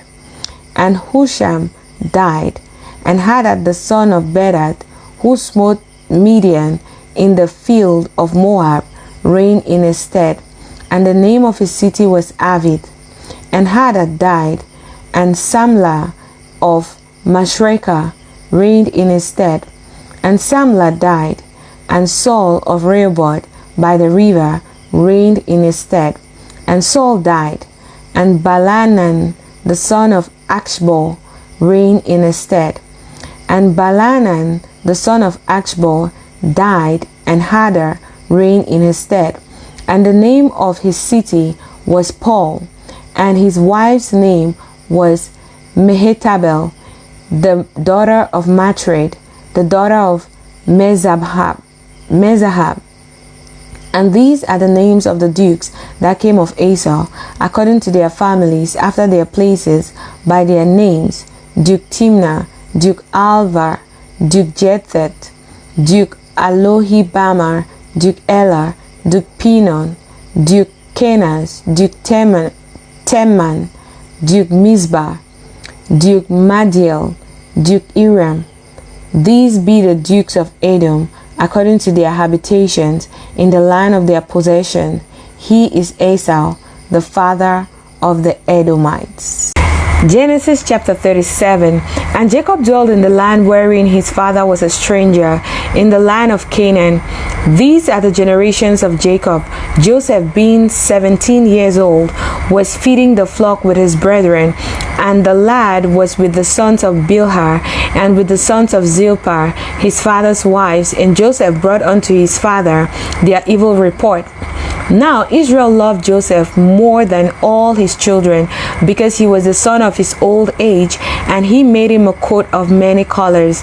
And when his brethren saw that their father loved him more than all their brethren, they hated him and could not speak peaceably unto him. And Joseph dreamed a dream, and he told it his brothers, and they hated him yet the more. And he said unto them, Hear, I pray you, this dream which I have dreamed. For behold, we were binding sheaves in the field, and lo, my sheaf arose and also stood upright, and behold, your sheaves stood round about and made obeisance to my sheaf. And his brethren said to him, Shall thou indeed reign over us? Or shall thou indeed have dominion over us? And they hated him yet the more for his dream and for his words.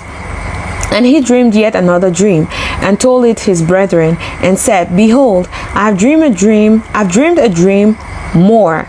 And behold, the sun, the sun and the moon and the 11 stars made obeisance to me. And he told it to his brother, to his father, and to his brethren. And his father rebuked him and said unto him, What is the dream that thou hast dreamed? Shall I and thy mother and thy brethren indeed come to bow ourselves to thee to the earth? And his brethren envied him, but his father observed the saying. And his brethren went to feed their father's flock in Shechem. And Israel said unto Joseph, Do not thy brethren feed the flock in Shechem? Come, and I'll send thee unto them. And he said to him, Here am I. And he said to him, Go, I pray thee, see whether it be well with thy brethren, and well with the flock, and bring me word again. So he sent him out to the vale of Hebron, and he came to Shechem. And a certain man found him, and behold, he was wandering in the field. And the man asked him, saying, What seekest thou? And he said, I seek my brethren. Tell me, I pray thee, where they feed their flocks. And the man said, They are departed hence, for I heard them say, Let us go to Dothan. And Joseph went after his brethren, and found them in Dothan. And when they saw him afar off, even before he came near unto them, they conspired against him to slay him. And they said one to another, Behold, this dreamer cometh. Come now, therefore, and let us slay him, and cast him into some pit, and we will say, Some evil beast hath devoured him, and we shall see what will become of his dreams. And Reuben heard it, and he delivered him out of the hands, and said, Let us not kill him. And Reuben said unto them, Shed no blood, but cast him into this pit that is in the wilderness, and lay no hand upon him, that he might rid him out of their hands, to deliver him to his father again. And it came to pass, when Joseph was come unto his brethren, that they stripped Joseph out of his coat of many colors that was on him. And they took him and cast him into a pit, and the pit was empty, and there was no water in it. And they sat down to eat bread, and they lifted up their eyes and looked, and behold, a company of Ishmaelites came from Gilead with their camels, bearing spicery and balm and myrrh, going to carry it down to Egypt. And Judah said unto his brethren, What profit is it if we slay our brother and conceal his blood? Come, let us sell him to the Ishmaelites, and let not our hand be upon him, for he is our brother and our flesh. And his brethren were content. Then there passed by Midianites, merchantmen, and they drew and lifted up Joseph out of the pit, and sold Joseph to the Ishmaelites for 20 pieces of silver. And they brought Joseph into Egypt. And Reuben returned unto the pit, and behold, Joseph was not in the pit, and he rent his clothes. And he returned unto his brothers, and said, The child is not, and I, whither shall I go? And they took Joseph's coat, and killed a kid of the goats, and dipped the coat in the blood. And they sent the coat of many colors, and they brought it to their father, and said, These have we found.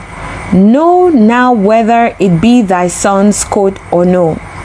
And he knew it, and said, It is my son's coat. An evil beast had devoured him. Joseph is without doubt rent in pieces. And Jacob rent his clothes, and put sackcloth upon his loins, and mourned for his son many days. And all his sons and all his daughters rose up to comfort him, but he refused to be comforted. And he said, For I'll go down into the grave until my son mourning. Thus his father wept for him. And the Midianites sold him into Egypt unto Potiphar, an officer of Pharaoh's and captain of the guard. Genesis chapter 38. And it came to pass at that time that Judah went down from his brethren, and turned in to a certain Adullamite, whose name was Hira. And Judah saw that, And Judah saw there a daughter of a certain Canaanite, whose name was Shua. And he took her and went into her. And she conceived and bare a son, and he called his name Er. And she conceived again and bare a son, and she called his name Onam.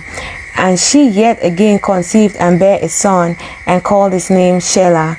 And he was at Chezib when she bare him. And she yet again conceived and bare a son, and called his name Shelah. And he was at Chezib when she bare him. And Judah took a wife for Er, his firstborn, whose name was Tamar. And Er, Judah's firstborn, was wicked in the sight of God, and the Lord slew him. And Judah said unto Onam, Go into thy brother's wife, and marry her, and raise up seed to thy brother. And Onam knew that the seed should not be his. And it came to pass, when he went in unto his brother's wife, that he spilled it on the ground, lest that he should give seed to his brother.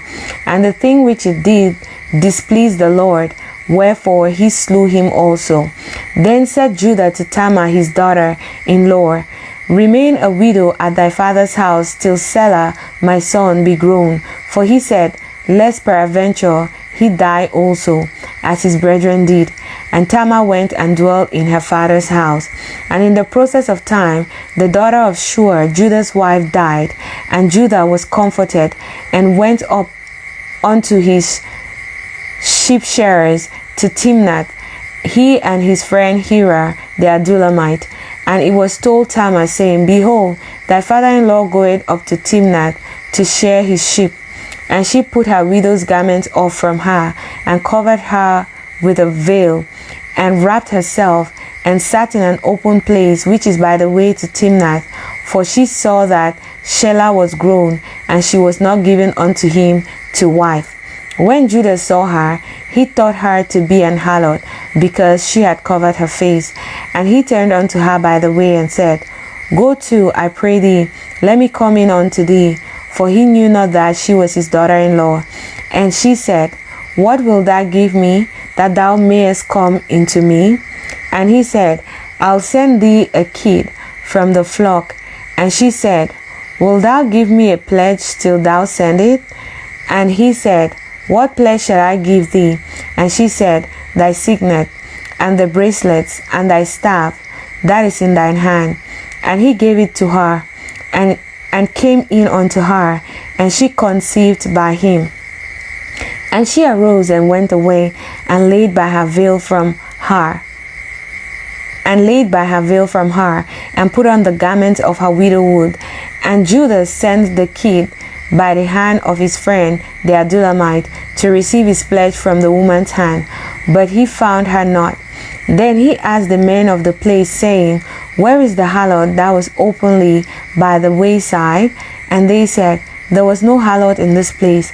And he returned to Judah and said, I cannot find her. And also the men of the place said that there was no harlot in that place. And Judah said, Let her take it to her, lest we be shamed. Behold, I sent this kid, and thou hast not found her. And it came to pass about 3 months after, that it was told Judah, saying, Tamar thy daughter-in-law had played the harlot, and also, behold, she is with child by whoredom. And Judah said, Bring her forth, and let her be burnt. When she was brought forth, she sent to her father-in-law, saying, By the man whose these are, am I with child?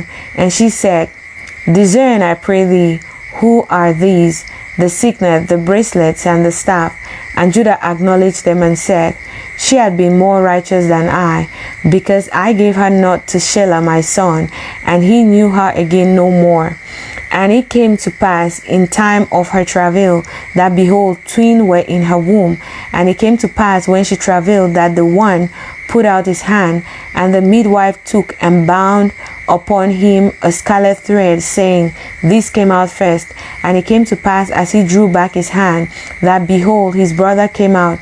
And she said, How hast thou broken forth this breach upon thee? Therefore his name was called Pharez.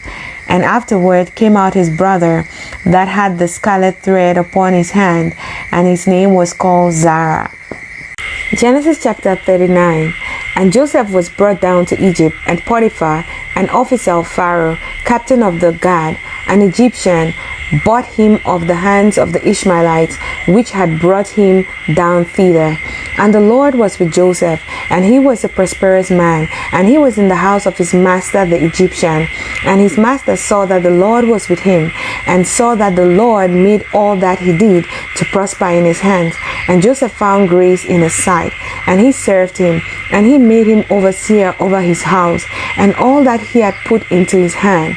And it came to pass from the time that he had made him overseer in his house and over all that he had, that the Lord blessed the Egyptian's house for Joseph's sake. And the blessing of the Lord was upon all that he had in the house and in the field. And he left all that he had in Joseph's hand, and he knew not aught he had, save the bread which he did eat. And Joseph was a goodly person and well favored. And it came to pass after these things that his master's wife cast her eyes upon Joseph, and she said, Lie with me.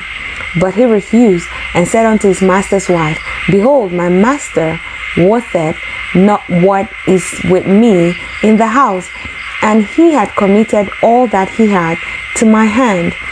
There is none greater in this house than I, neither had he kept back anything from me but thee, because thou art his wife.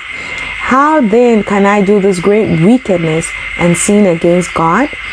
And it came to pass, as she spake to Joseph day by day, that he hearkened not unto her, to lie by her, or to be with her. And it came to pass about this time that Joseph went into the house to do his business, and there was none of the men of the house there within. And she caught him by his garment, saying, Lie with me. And he left his garment in her hand and fled, and got him out. And it came to pass, when he saw that he had left his garment in her hand, and was fled forth, that she called unto the men of the house, and spake unto them, saying, See, he had brought in an Hebrew unto us to mock us. He came in unto me to lie with me, and I cried with a loud voice. And it came to pass, when he heard that I lifted up my voice and cried, that he left his garment with me and fled, and got him out. And she laid up his garment by her until his Lord came home. And she spake unto him according to these words, saying, The Hebrew servant which thou hast brought unto us came in unto me to mock me. And it came to pass, as I lifted up my voice and cried, that he left his garment with me and fled out. And it came to pass, when his master heard the words of his wife, which she spake unto him, saying, After this manner did thy servant to me, that his wrath was kindled. And Joseph's master took him and put him into the prison, a place where the king's prisoners were bound, and he was there in the prison. But the Lord was with Joseph, and shewed him mercy, and gave him favor in the sight of the keeper of the prison. And the keeper of the prison committed to Joseph's hand all the prisoners that were in the prison, and whatsoever they did there, he was the doer of it. The keeper of the prison looked not to anything that was under his hand, because the Lord was with him, and that which he did, the Lord made it to prosper. Genesis chapter 40. And it came to pass after these things, that the butler of the king of Egypt and his baker had offended their lord the king of Egypt. And Pharaoh was wroth against two of his officers, against the chief of the butlers, and against the chief of the bakers. And he put them inward in the house of the captain of the guard, into the prison, and the place where Joseph was bound. And the captain of the guard charged Joseph with them, and he served them, and they continued a season inward. And they dreamed a dream, both of them, each man his dream in one night, each man according to the interpretation of his dream, the butler and the baker of the king of Egypt, which were bound in the prison. And Joseph came in unto them in the morning, and looked upon them, and behold, they were sad. And he asked Pharaoh's officers that were with him in the ward of his Lord's house, saying, Wherefore look ye so sadly today? And they said unto him, We have dreamed a dream, and there is no interpreter of it. And Joseph said unto them, Do not interpretations belong to God? Tell me them, I pray you. And the chief butler told his dream to Joseph, and said to him, In my dream, behold, a vine was before me, and in the vine were 3 branches, and it was as though it budded, and her blossoms shot forth, and the clusters thereof brought forth ripe grapes. And Pharaoh's cup was in my hand, and I took the grapes and pressed them into Pharaoh's cup, and I gave the cup into Pharaoh's hand. And Joseph said unto him, This is the interpretation of it. 3 branches are 3 days. Yet within 3 days shall Pharaoh lift up thine head, and restore thee unto thy place, and thou shalt deliver Pharaoh's cup into his hand, after the former manner when thou wast his butler. But think on me when it shall be well with thee, and shew kindness, I pray thee, unto me, and make mention of me unto Pharaoh, and bring me out of this house. For indeed I was stolen away out of the land of the Hebrew, and here also have I done nothing that they should put me into the dungeon. When the chief baker saw that the interpretation was good, he said unto Joseph, I also was in my dream, and behold, I had 3 white baskets on my head, and in the uppermost basket there was of all manner of baked meats for Pharaoh, and the birds did eat them out of the basket upon my head. And Joseph answered and said, This is the interpretation thereof. The 3 baskets are 3 days. Yet within 3 days shall Pharaoh lift up thy head from off thee, and shall hang thee on a tree, and the birds shall eat thy flesh from off thee. And it came to pass the 3rd day, which was Pharaoh's birthday, that he made a feast unto all his servants, and he lifted up his head. And he lifted up the head of his chief butler and of the chief baker amongst his servants. And he restored the chief butler unto his butlership again. And he gave the cup into Pharaoh's hands. But he hanged the chief baker as Joseph had interpreted to them. Yet did not the chief butler remember Joseph, but forgot him.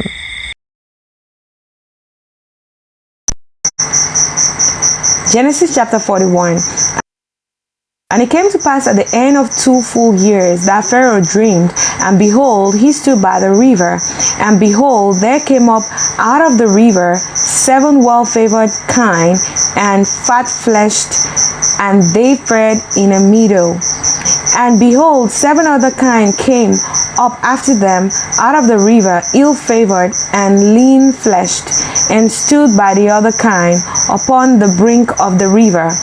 And the ill-favored and lean-fleshed kine did eat up the 7 well-favored and fat kine. So Pharaoh awoke, and he slept and dreamed the 2nd time. And behold, 7 ears of corn came up upon the stalk, rank and good. And behold, 7 thin ears and blasted with the east wind sprung up after them. And the 7 thin ears devoured the 7 rank and full ears. And Pharaoh awoke, and behold, it was a dream. And it came to pass in the morning that his spirit was troubled, and he sent and called for all the magicians of Egypt, and all the wise men thereof. And Pharaoh told them his dream, but there was none that could interpret them unto Pharaoh. Then spake the chief butler unto Pharaoh, saying, I do remember my faults this day. Pharaoh was wroth with his servants, and put me in ward in the captain of the guard's house, both me and the chief baker. And we dreamed a dream in one night, I and he. We dreamed each man according to the interpretation of his dream. And there was there with us a young man, an Hebrew, servant to the captain of the guard. And we told him, and he interpreted to us our dreams. To each man according to his dream he did interpret. And it came to pass, as he interpreted to us, so it was, me he restored unto mine office, and him he hanged. Then Pharaoh sent and called Joseph, and they brought him hastily out of the dungeon, and he shaved himself, and changed his raiment, and came in unto Pharaoh. And Pharaoh said unto Joseph, I have dreamed a dream, and there is none that can interpret it. And I have heard say of thee that thou canst understand a dream to interpret it. And Joseph answered Pharaoh, saying, It is not in me. God shall give Pharaoh an answer of peace. And Pharaoh said unto Joseph, In my dream, behold, I stood upon the bank of the river, and behold, there came up out of the river 7 kine, fat-fleshed and well-favored, and they fed in the meadow. And behold, 7 other kine came up after them, poor and very ill-favored, and lean-fleshed, such as I never seen in all the land of Egypt for badness. And the lean and the ill-favored kine did eat up the first 7. And when they had eaten them up, it could not be known that they had eaten them, but they were still ill-favored, as at the beginning. So I awoke, and I saw in my dream, and behold, 7 ears came up in one stalk, full and good. And behold, 7 ears withered, thin and blasted with the east wind, sprung up after them. And the thin ears devoured the 7 good ears. And I told this unto the magicians, but there was none that could declare it to me. And Joseph said unto Pharaoh, The dream of Pharaoh is one. God had showed Pharaoh what he is about to do. The 7 good kine are 7 years, and the 7 good ears are 7 years. The dream is one. And the 7 thin and ill-favored kine that came up after them are 7 years, and the 7 empty ears blasted with the east wind shall be 7 years of famine. This is the thing which I have spoken unto Pharaoh. What God is about to do, he showeth unto Pharaoh. Behold, there come 7 years of great plenty throughout all the land of Egypt. And there shall arise after them 7 years of famine, and all the plenty shall be forgotten in the land of Egypt, and the famine shall consume the land. And the plenty shall not be known in the land by reason of that famine following, for it shall be very grievous. And for that the dream was doubled unto Pharaoh twice. It is because the thing is established by God, and God will shortly bring it to pass. Now therefore let Pharaoh look out a man discreet and wise, and set him over the land of Egypt. Let Pharaoh do this, and let him appoint officers over the land, and take up the 5th part of the land of Egypt in the 7 plenteous years. And let them gather all the food of those good years that come, and lay up corn under the hand of Pharaoh, and let them keep food in the cities. And that food shall be for store to the land against the 7 years of famine, which shall be in the land of Egypt, that the land perish not through the famine. And the thing was good in the eyes of Pharaoh, and in the eyes of all his servants. And Pharaoh said unto his servants, Can we find such a one as this is, a man in whom the Spirit of God is? And Pharaoh said unto Joseph, Forasmuch as God hath shewed thee all this, there is none so discreet and wise as thou art. Thou shalt be over my house, and according unto thy word shall all my people be ruled. Only in the throne will I be greater than thou. And Pharaoh said unto Joseph, See, I have set thee over all the land of Egypt. And Pharaoh took off his ring from his hand, and put it upon Joseph's hand, and arrayed him in vestures of fine linen, and put a gold chain about his neck. And he made him to ride in the 2nd chariot which he had. And they cried before him, Bow the knee. And he made him ruler over all the land of Egypt. And Pharaoh said unto Joseph, I am Pharaoh, and without thee shall no man lift up his hand or foot in all the land of Egypt. And Pharaoh called Joseph's name Zaphanappaneah, and he gave him to wife Asenath, the daughter of Potiphar, priest of On. And Joseph went out over all the land of Egypt. And Joseph was 30 years old when he stood before Pharaoh, king of Egypt. And Joseph went out from the presence of Pharaoh, and went throughout all the land of Egypt. And in the 7 plenteous years the earth brought forth by handfuls. And he gathered up all the food of the 7 years which were in the land of Egypt, and laid up the food in the cities. The food of the field, which was round about every city, laid he up in the same. And Joseph gathered corn as the sand of the sea, very much until he left numbering, for it was without number. And unto Joseph were born 2 sons before the years of famine came, which Asenath the daughter of Potiphera priest of On bare unto him. And Joseph called the name of the firstborn Manasseh, for God, said he, had made me forget all my toil and all my father's house.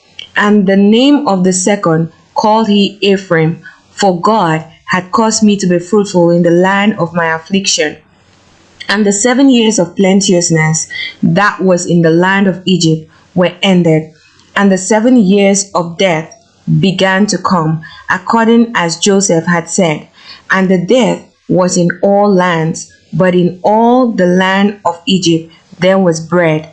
And when all the land of Egypt was famished, the people cried to Pharaoh for bread. And Pharaoh said unto all the Egyptians, Go unto Joseph, what he saith to you, do. And the famine was over all the face of the earth. And Joseph opened all the storehouses and sold unto the Egyptians. And the famine worked sore in the land of Egypt.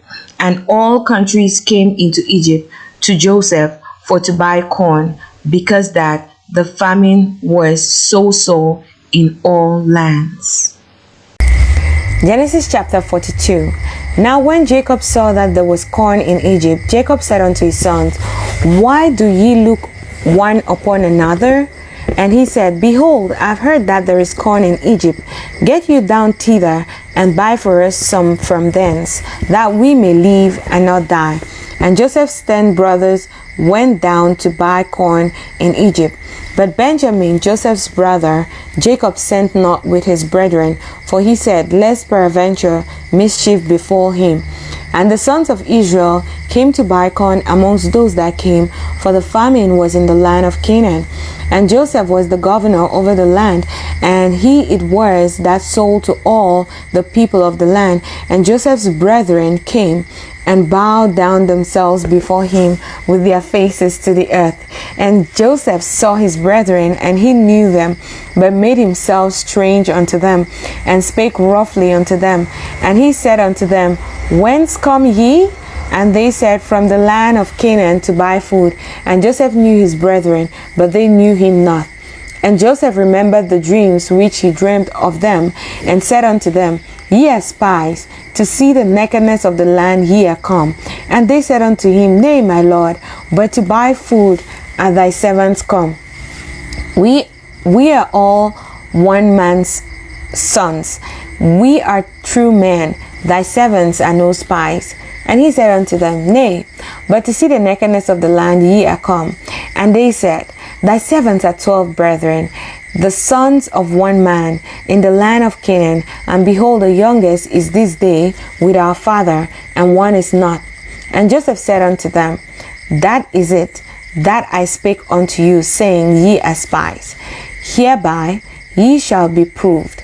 By the life of Pharaoh ye shall not go forth hence, except your youngest brother come hither.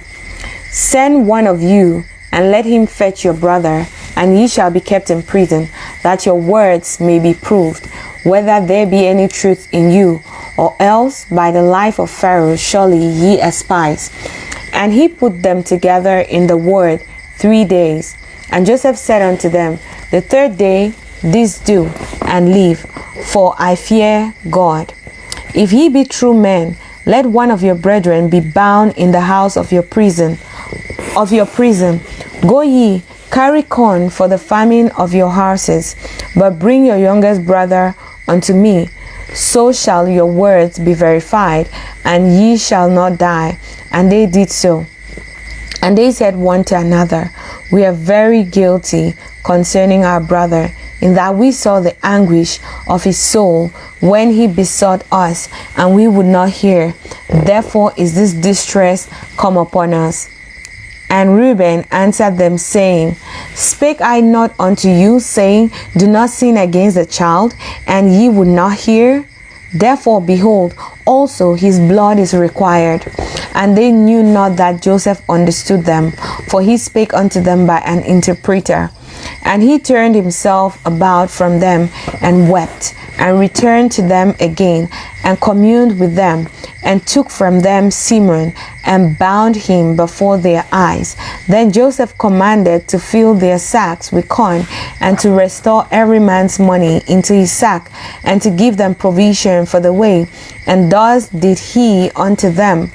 And they laded their asses with the corn, and departed thence. And as one of them opened his sack to give his ass provender in the inn, he espied his money, for, behold, it was in his sack's mouth. And he said unto his brethren, My money is restored, and lo, it is even in my sack. And their heart failed them, and they were afraid, saying one to another, What is this that God hath done unto us? And they came unto Jacob their father, unto the land of Canaan, and told him all that befell unto them, saying, The man who is the Lord of the land spake roughly to us, and took us for spies of the country. And we said unto him, We are true men, we are no spies. We be 12 brethren, sons of our father, one is not, and the youngest is this day with our father in the land of Canaan. And the man, the Lord of the country, said unto us, Hereby shall I know that ye are true men. Leave one of your brethren here with me, and take food for the famine of your household, and be gone. And bring your youngest brother unto me. Then shall I know that ye are no spies, but that ye are true men. So will I deliver you your brother, and ye shall traffic in the land. And it came to pass, as they emptied their sacks, that behold, every man's bundle of money was in his sack.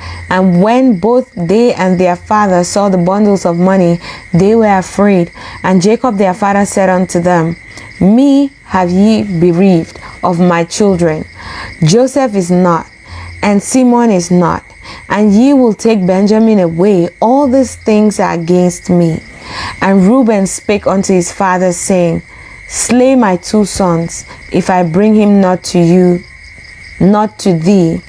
If I bring him not to thee, deliver him into my hand, and I will bring him to thee again.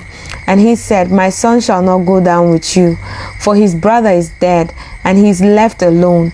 If mischief befall him by the way in the which ye go, then shall he bring down my gray hair with sorrow to the grave. Genesis chapter 43. And the famine was sore in the land, and it came to pass, when they had eaten up the corn which they had brought out of Egypt, their father said unto them, Go again, buy us a little food. And Judah spake unto him, saying, The man did solemnly protest unto us, saying, Ye shall not see my face, except your brother be with you. If thou wilt send our brother with us, we will go down and buy thee food. But if thou wilt not send him, we will not go down. For the man said unto us, Ye shall not see my face, except your brother be with you. And Israel said, Wherefore dealt ye so ill with me, as to tell the man whether he had yet a brother? And they said, The man asked us strictly of our state and of our kindred, saying, Is your father yet alive? Have ye yet another brother? And we told him according to the tenor of these words. Could we certainly know that he would say, Bring your brother down? And Judah said unto Israel his father, Send the lad with me, and we will arise and go, that we may live and not die, both we and thou, and also our little ones. I will be surety for him. Of my hand shalt thou require him. If I bring him not unto thee, and set him before thee, then let me bear the blame forever. For except we had lingered, surely now we had returned this second time. And their father Israel said unto them, If it must be so now, do this. Take of the best fruits in the land in your vessels, and carry down the man a present, a little balm, and a little honey, spices, and myrrh, nuts, and almond, and take double money in your hand, and the money that was brought again in the mouth of your sacks, carry it again in your hand, peradventure it was an oversight. Take also your brother, and arise, Go again unto the man, and God Almighty give you mercy before the man, that he may send away your other brother and Benjamin. If I be bereaved of my children, I am bereaved. And the men took that present, and they took double money in their hand, and Benjamin, and rose up, and went down to Egypt, and stood before Joseph.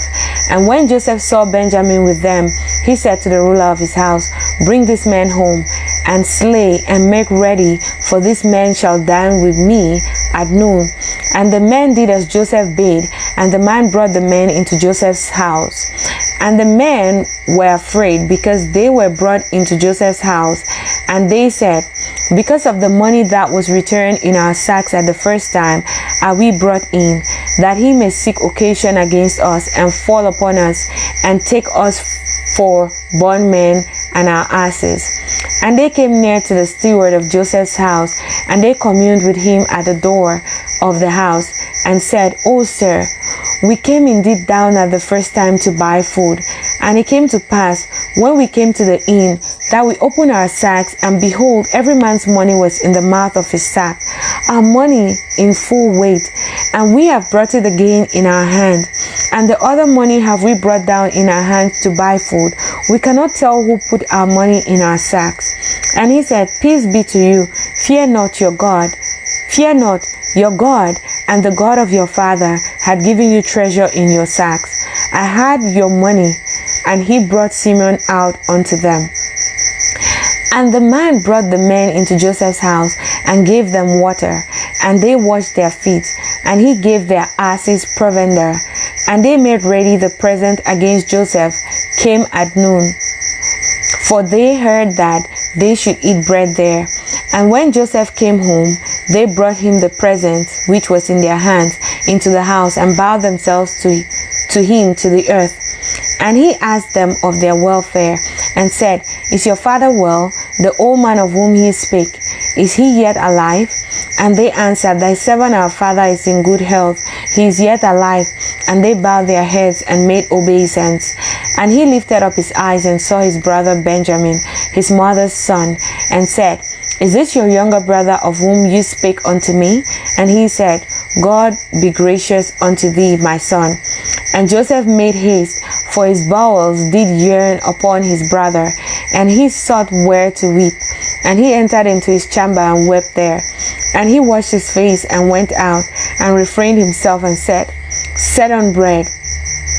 And they set on for him by himself, and for them by themselves, and for the Egyptians which did eat with him by themselves, because the Egyptians might not eat bread with the Hebrews, for that is an abomination unto the Egyptians. And they sat before him, the firstborn according to his birthright, and the youngest according to his youth. And the men marveled one at another. And he took and sent mercies unto them from before him. But Benjamin's mess was 5 times so much as any of theirs, and they drank and were merry with him. Genesis chapter 44. And he commanded the steward of his house, saying, Fill the men's sack with food, as much as they can carry, and put every man's money in his sack's mouth. And put my cup, the silver cup, in the sack's mouth of the youngest, and his corn money. And he did according to the word. And he did according to the word that Joseph had spoken. As soon as the morning was light, the men were sent away, they and their asses. And when they were gone out of the city, and not yet far off, Joseph said unto his steward, Up, follow after the men, and when thou dost overtake them, say unto them, Wherefore have he rewarded evil for good? Is not this it in which my Lord drinketh, and whereby indeed he divineth? Ye have done evil in so doing. And he overtook them, and he spake unto them these same words. And they said unto him, Wherefore saith my Lord these words? God forbid that thy servant should do according to this thing. Behold, the money which we found in our sack's mouth, we brought again unto thee out of the land of Canaan. How then should we steal out of thy Lord's house silver or gold? With whomsoever of thy servant it be found, both let him die, and we also will be my Lord's bondmen. And he said, Now also let it be according unto your words. He with whom it is found shall be my servant, and ye shall be blameless. Then they speedily took down every man his sack to the ground, and opened every man his sack. And he searched and began at the eldest, and left at the youngest. And the cup was found in Benjamin's sack.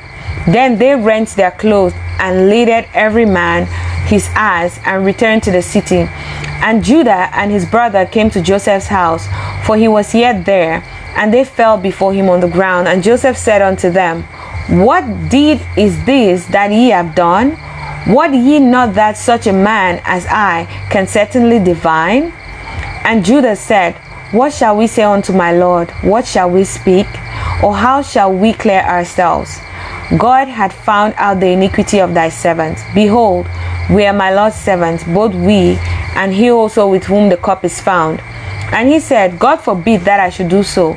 But the man in whose hand the cup is found, he shall be my servant.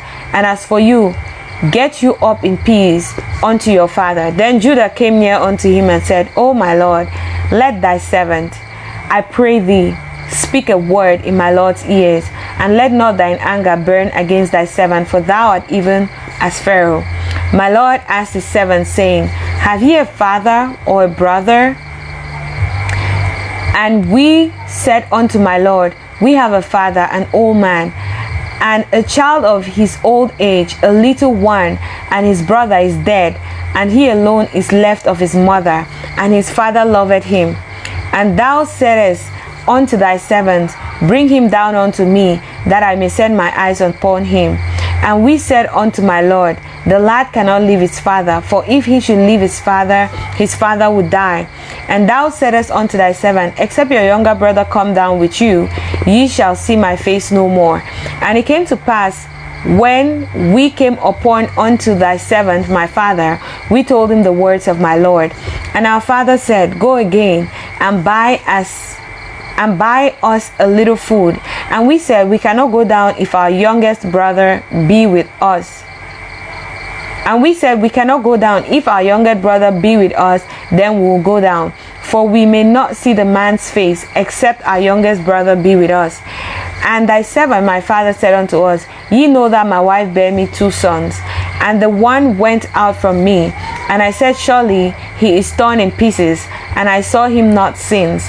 And if he take this also from me, and mischief befall him, ye shall bring down my gray hairs with sorrow to the grave. Now therefore, when I come to thy servant my father, and the lad be not with us, seeing that his life is bound up in the lad's life, it shall come to pass, when he seeth that the lad is not with us, that he will die. And thy servant shall bring down the gray hairs of thy servant our father with sorrow to the grave.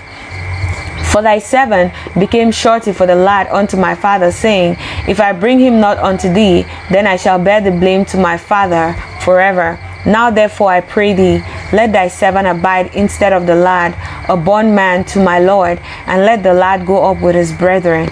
For how shall I go up to my father, and the lad be not with me? Lest peradventure I see the evil that shall come on my father. Genesis chapter 45. Then Joseph could not refrain himself before all them that stood by him, and he cried, Cause every man to go out from me. And there stood no man with him, while Joseph made himself known unto his brethren. And he wept aloud, and the Egyptians and the house of Pharaoh heard. And Joseph said unto his brethren, I am Joseph, doth my father yet live? And his brethren could not answer him, for they were troubled at his presence. And Joseph said unto his brethren, Come near to me, I pray you. And they came near. And he said, I am Joseph your brother, whom he sold into Egypt. Now therefore be not grieved, nor angry with yourself, that ye sold me hither. For God did send me before you to preserve life.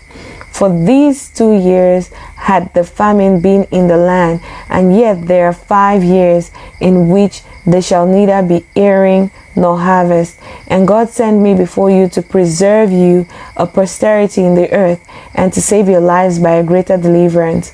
So now it was not you that sent me hither, but God.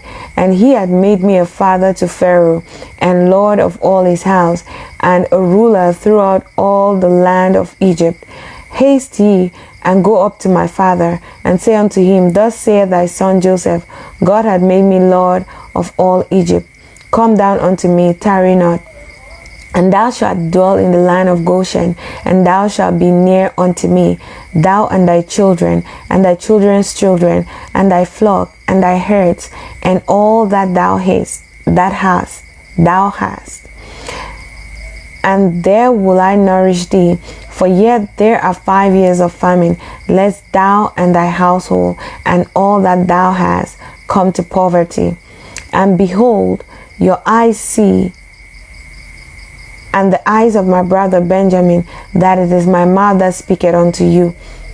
And ye shall tell my father of all my glory in Egypt, and of all that he has seen, and ye shall haste and bring down my father hither. And he fell upon his brother Benjamin's neck and wept, and Benjamin wept upon his neck.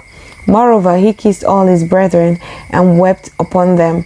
And after that his brethren talked with him, and the fame thereof was heard in Pharaoh's house, saying, Joseph's brethren are come, and it pleased Pharaoh well, and his servants. And Pharaoh said unto Joseph, Say unto thy brethren, This do ye, lade your beast, and go, get you unto the land of Canaan, and take your father and your household, and come unto me, and I'll give you the good of the land of Egypt, and ye shall eat the fat of the land. Now thou art commanded, this do ye, take you wagons out of the land of Egypt for your little ones and for your wives, and bring your father, and come. Also regard not your stuff, for the good of all the land of Egypt is yours. And the children of Israel did so, and Joseph gave them wagons, according to the commandment of Pharaoh, and gave them provision for the way. To all of them he gave each man changes of raiment, but to Benjamin he gave 300 pieces of silver, and 5 changes of raiment. And to his brother and to his father he sent after this manner: 10 asses laden with the good things of Egypt, and 10 she-asses laden with corn and bread and meat for his father by the way. So he sent his brethren away, and they departed. And he said unto them, See that ye fall not out by the way. And they went up out of Egypt, and came into the land of Canaan unto Jacob their father, and told him, saying, Joseph is yet alive, and he is governor over all the land of Egypt. And Jacob's heart fainted, for he believed them not. And they told him all the words of Joseph, which he had said unto them. And when he saw the wagons which Joseph had sent to carry him, the spirit of Joseph their father revived. And Israel said, It is enough. Joseph my son is yet alive. I'll go and see him before I die. Genesis chapter 46. And Israel took his journey with all that he had, and came to Beersheba, and offered sacrifices unto the God of his father Isaac. And God spake unto Israel in the visions of the night, and said, Jacob, Jacob. And he said, Here am I. And he said, I am God, the God of thy father. Fear not to go down into Egypt, for I will there make of thee a great nation. I'll go down with thee into Egypt, and I will also surely bring thee up again. And Joseph shall put his hand upon thine eyes. And Jacob rose up from Beersheba, and the sons of Israel carried Jacob their father, and their little ones, and their wives, in the wagons which Pharaoh had sent to carry him. And they took their cattle and their goods, which they had gotten in the land of Canaan, and came into Egypt, Jacob and all his seed with him, his sons and his sons' sons with him, his daughters and his sons' daughters, and all his seed brought he with him into Egypt. And these are the names of the children of Israel which came into Egypt: Jacob and his sons, Reuben, Jacob's firstborn, and the son of Reuben, Hanok, and Phalu, and Hezron, and Carmi, and the sons of Simeon, Jemuel, and Jamin, and Ohad, and Jachin, and Zohar, and Shaul, the son of a Canaanitish woman, and the son of Levi, Gershon, Kohath, and Merari, and the son of Judah, and Onan, and Shelah, and Pharez, and Zerah. But and Onan died in the land of Canaan, And the sons of Pharez were Hezron and Hamul. And the sons of Issachar, Tola and Phuva, and Job, and Shimron. And the sons of Zebulun, Sered, and Elon, and Jaleel. These be the sons of Leah, which she bare unto Jacob in Paddan Aram, with his daughter Dinah. All the souls of his sons and his daughters were 33. And the sons of Gad, Ziphion, and Hagi, and Shuni, and Esbon, Eri, and Arodi, and Areli. And the sons of Asher, Jimnah, and Ishua, and Isui, and Beriah, and Sarah, their sister. And the sons of Beriah, Heber, and Mashil. These are the sons of Zilpah, whom Laban gave to Leah, his daughter, and these she bare unto Jacob, even 16 souls. The son of Rachel, Jacob's wife, Joseph, and Benjamin. And unto Joseph in the land of Egypt were born Manasseh and Ephraim, which Asenath, the daughter of Potipharah, priest of On, bare unto him. And the sons of Benjamin were Bela, and Becher, and Ashbel, Gera, and Naaman, Ahi, and Rosh, Mupim, and Hupim, and Ard. These are the sons of Rachel, which were born to Jacob. All the souls were 14. And the sons of Dan, Hushim. And the sons of Naphtali, Jazreel, and Guni, and Jezer, and Shilem. These are the sons of Bilhah, which Laban gave unto Rachel his daughter, and she bare these unto Jacob. All the souls were 7. All the souls that came with Jacob into Egypt, which came out of his loins, besides Jacob's sons' wives, all the souls were 66. And the sons of Joseph, which were born him in Egypt, were 2 souls. All the souls of the house of Jacob, which came into Egypt, were 70.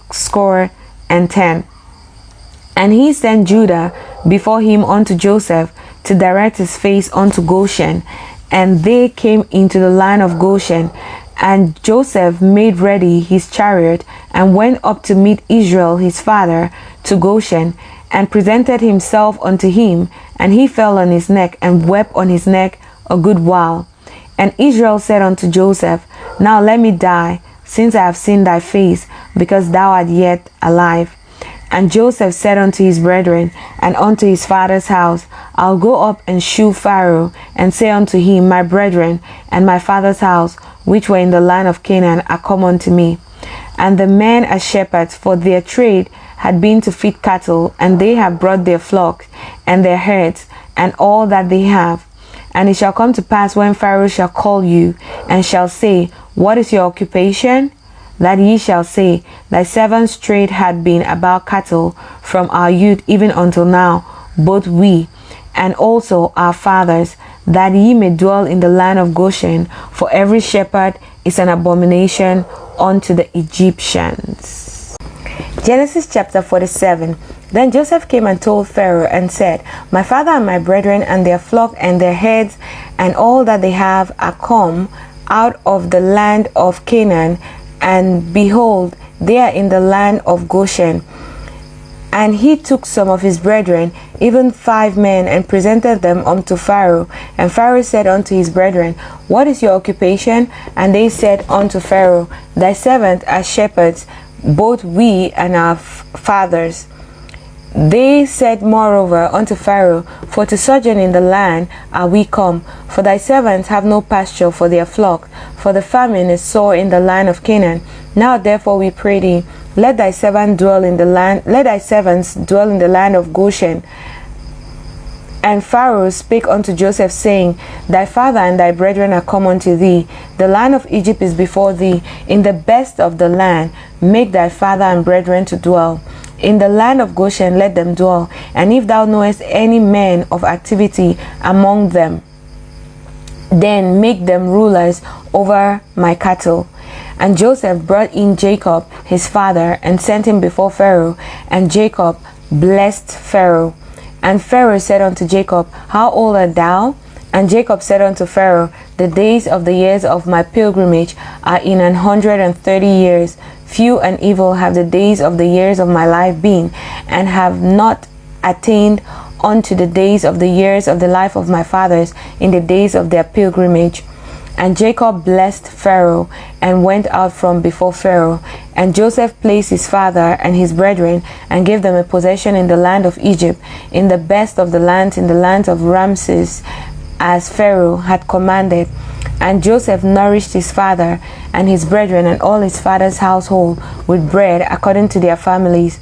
And there was no bread in all the land, for the famine was very sore, so that the land of Egypt and all the land of Canaan fainted by reason of the famine.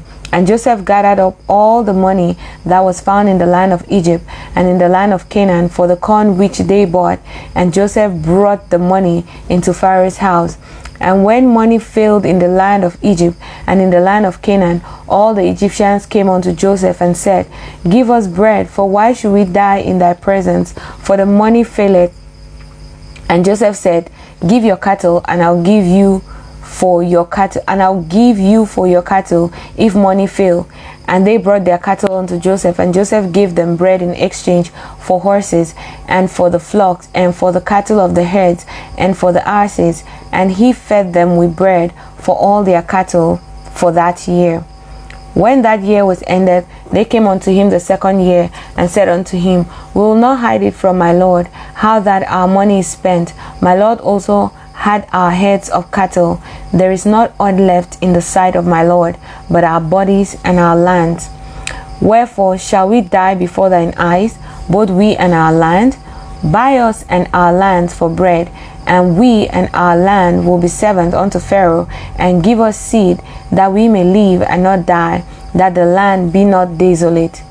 And Joseph bought all the land of Egypt for Pharaoh, for the Egyptians sold every man his field, because the famine prevailed over them. So the land became Pharaoh's. And as for the people, he removed them to cities from one end of the borders of Egypt, even to the other end thereof. Only the land of the priests bought he not, for the priests had a portion assigned them of Pharaoh, and did eat their portion which Pharaoh gave them. Wherefore they sold not their land. Then Joseph said unto the people, Behold, I have bought you this day, and your land for Pharaoh. Lo, here is seed for you, and ye shall sow the land. And it shall come to pass in the increase, that ye shall give the fifth part unto Pharaoh, and 4 parts shall be your own, for seed of the field, and for your food, and for them of your household, and for food for your little ones. And they said, Thou hast saved our lives. Let us find grace in the sight of my Lord, and we will be Pharaoh's servants. And Joseph made it a law over the land of Egypt unto this day, that Pharaoh should have the 5th part, except the land of the priests only, which became not Pharaoh's. And Israel dwelt in the land of Egypt, in the country of Goshen, and they had possessions therein, and grew and multiplied exceedingly. And Jacob lived in the land of Egypt 17 years. So the whole age of Jacob was 147 years. And the time drew nigh that Israel must die. And he called his son Joseph, and said unto him, If now I have found grace in thy sight, put, I pray thee, thy hand under my thigh, and deal kindly and truly with me. Bury me not, I pray thee, in Egypt, but I will lie with my fathers, and thou shalt carry me out of Egypt, and bury me in their burying place. And he said, I'll do as thou hast said. And he said, Swear unto me. And he sware unto him, and Israel bowed himself upon the bed's head. Genesis chapter 48. And it came to pass after these things, that one told Joseph, Behold, thy father is sick. And he took with him his 2 sons, Manasseh and Ephraim. And one told Jacob, and said, Behold, thy son Joseph cometh unto thee. And Israel strengthened himself, and sat upon the bed. And Jacob said unto Joseph, God Almighty appeared unto me at Luz in the land of Canaan, and blessed me, and said unto me, Behold, I'll make thee fruitful and multiply thee. I'll make of thee a multitude of people, and will give this land to thy seed after thee for an everlasting possession. And now thy two sons, Ephraim and Manasseh, which were born unto thee in the land of Egypt before I came unto thee into Egypt, are mine. As Reuben and Simeon, they will be mine. And this issue which thou begettest after them shall be thine, and shall be called after the name of their brethren in their inheritance. As for me, when I come from Paddan, Rachel died by me in the land of Canaan in the way, when yet there was a little way to come unto Ephrath, and I buried her there in the way of Ephrath. The same is Bethlehem. And Israel beheld Joseph's sons, and said, Who are these? And Joseph said unto his father, They are my sons, whom God had given me in this place. And he said, Bring them, I pray thee, unto me, and I'll bless them. Now the eyes of Israel were dim for age, so that he could not see. And he brought them near unto him, and he kissed them and embraced them. And Israel said unto Joseph, I had not thought to see thy face, and lo, God hath shewn me also thy seed. And Joseph brought them out from between his knees, and he bowed himself with his face to the earth. And Joseph took them both, Ephraim in his right hand towards Israel's left hand, and Manasseh in his left hand towards Israel's right hand, and brought them near unto him. And Israel stretched out his right hand, and laid it upon Ephraim's head, who was the younger, and his left hand upon Manasseh's head, guiding his hand wittingly, for Manasseh was the firstborn. And he blessed Joseph and said, God before whom my fathers Abraham and Isaac did walk, the God which fed me all my life long unto this day, the angel which redeemed me from all evil, bless the lads, and let my name be on them, and the name of my fathers Abraham and Isaac, and let them grow into a multitude in the midst of the earth. And when Joseph saw that his father laid his right hand upon the head of Ephraim, it displeased him, and he helped us his father's hand to remove it from Ephraim's head unto Manasseh's head. And Joseph said unto his father, Not so, my father, for this is the firstborn. Put thy right hand upon his head. And his father refused and said, I know it, my son, I know it. He also shall become a people, and he also shall be great. But truly, his younger brother shall be greater than he, and his seed shall become a multitude of nations.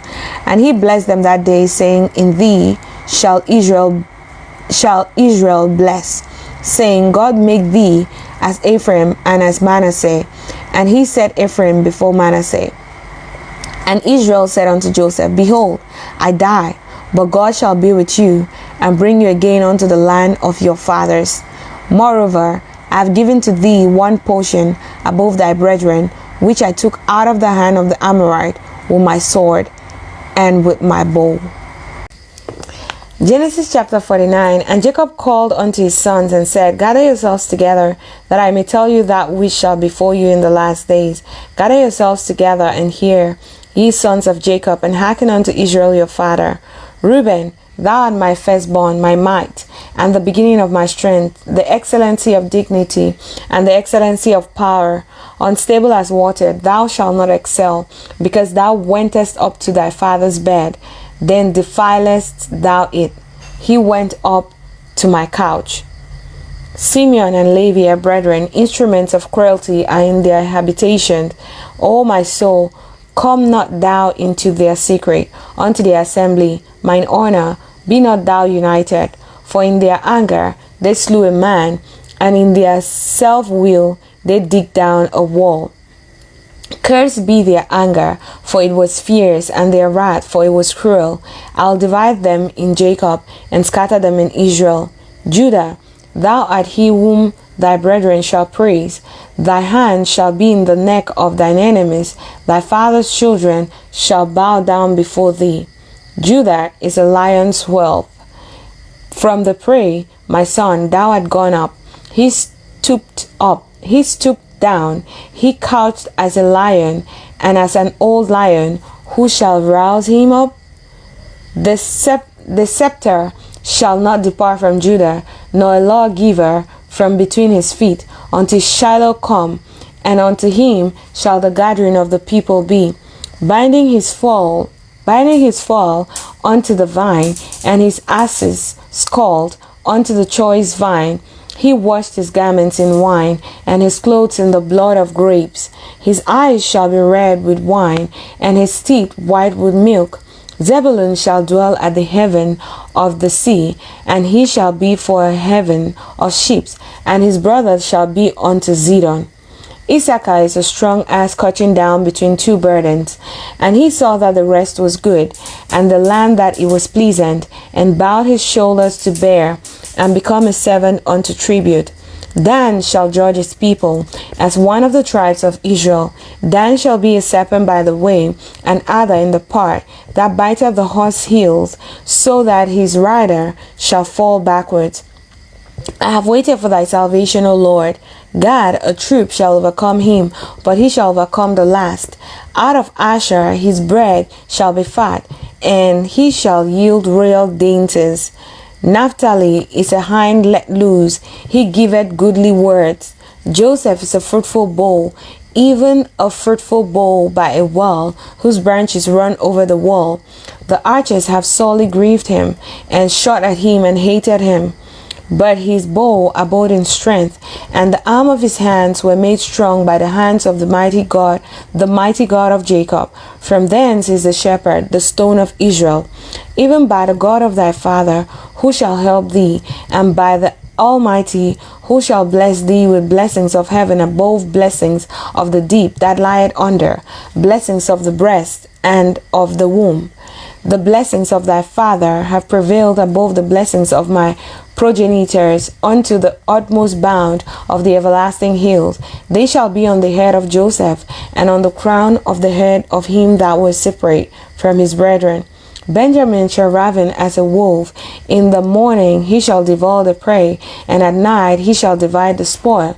All these are the 12 tribes of Israel, and this is that which their fathers spake unto them, and blessed them, every one according to his blessing. He blessed them.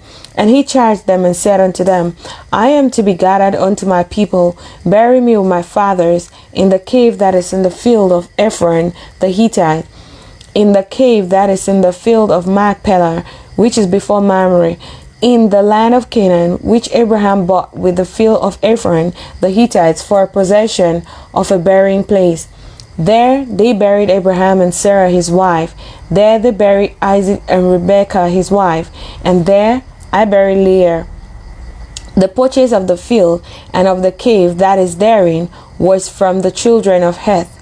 And when Jacob had made an end of commanding his sons, he gathered up his feet into the bed, and yielded up the ghost, and was gathered unto his people.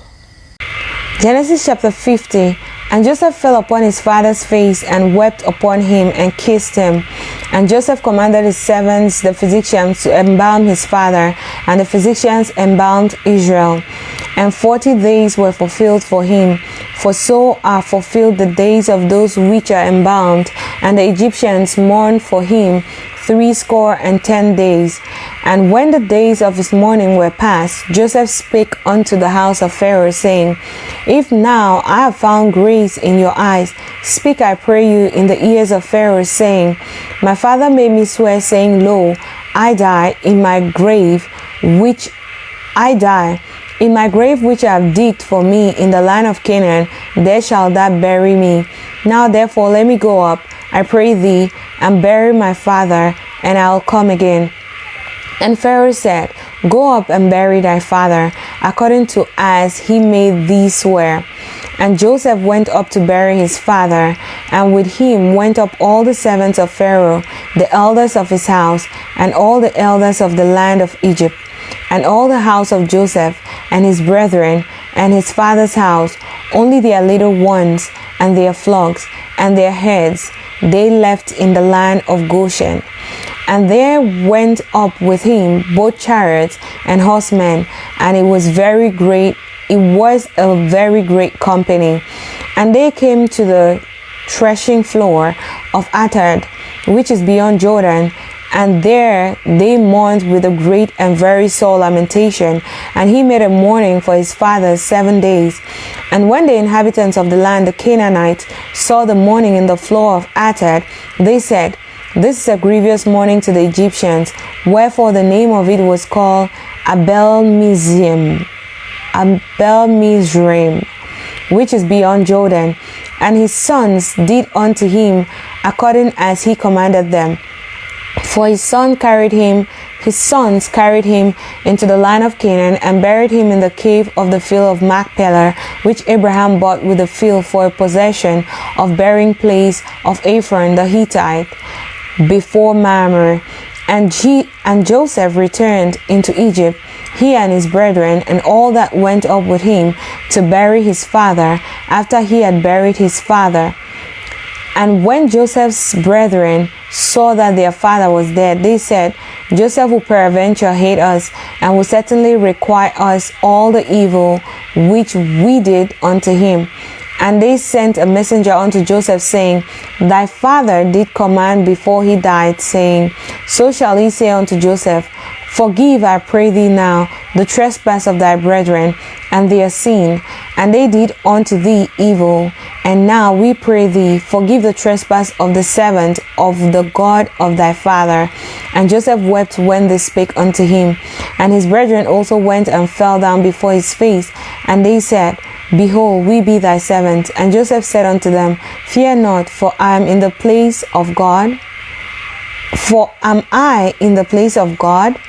But as for you, ye thought evil against me, but God meant it unto good, to bring to pass, as it is this day, to save much people alive. Now therefore fear ye not, I'll nourish you and your little ones." And he comforted them and spake kindly unto them. And Joseph dwelled in Egypt, he and his father's house. And Joseph lived 110 years. And Joseph saw Ephraim's children of the third generation. The children also of Machir the son of Manasseh were brought up upon Joseph's knees. And Joseph said unto his brethren, "I die, and God will surely visit you, and bring you out of this land unto the land which he sware to Abraham, to Isaac, and to Jacob." And Joseph took an oath of the children of Israel, saying, "God will surely visit you, and ye shall carry up my bones from hence." So Joseph died, being 110 years old. And they embalmed him, and he was put in a coffin in Egypt.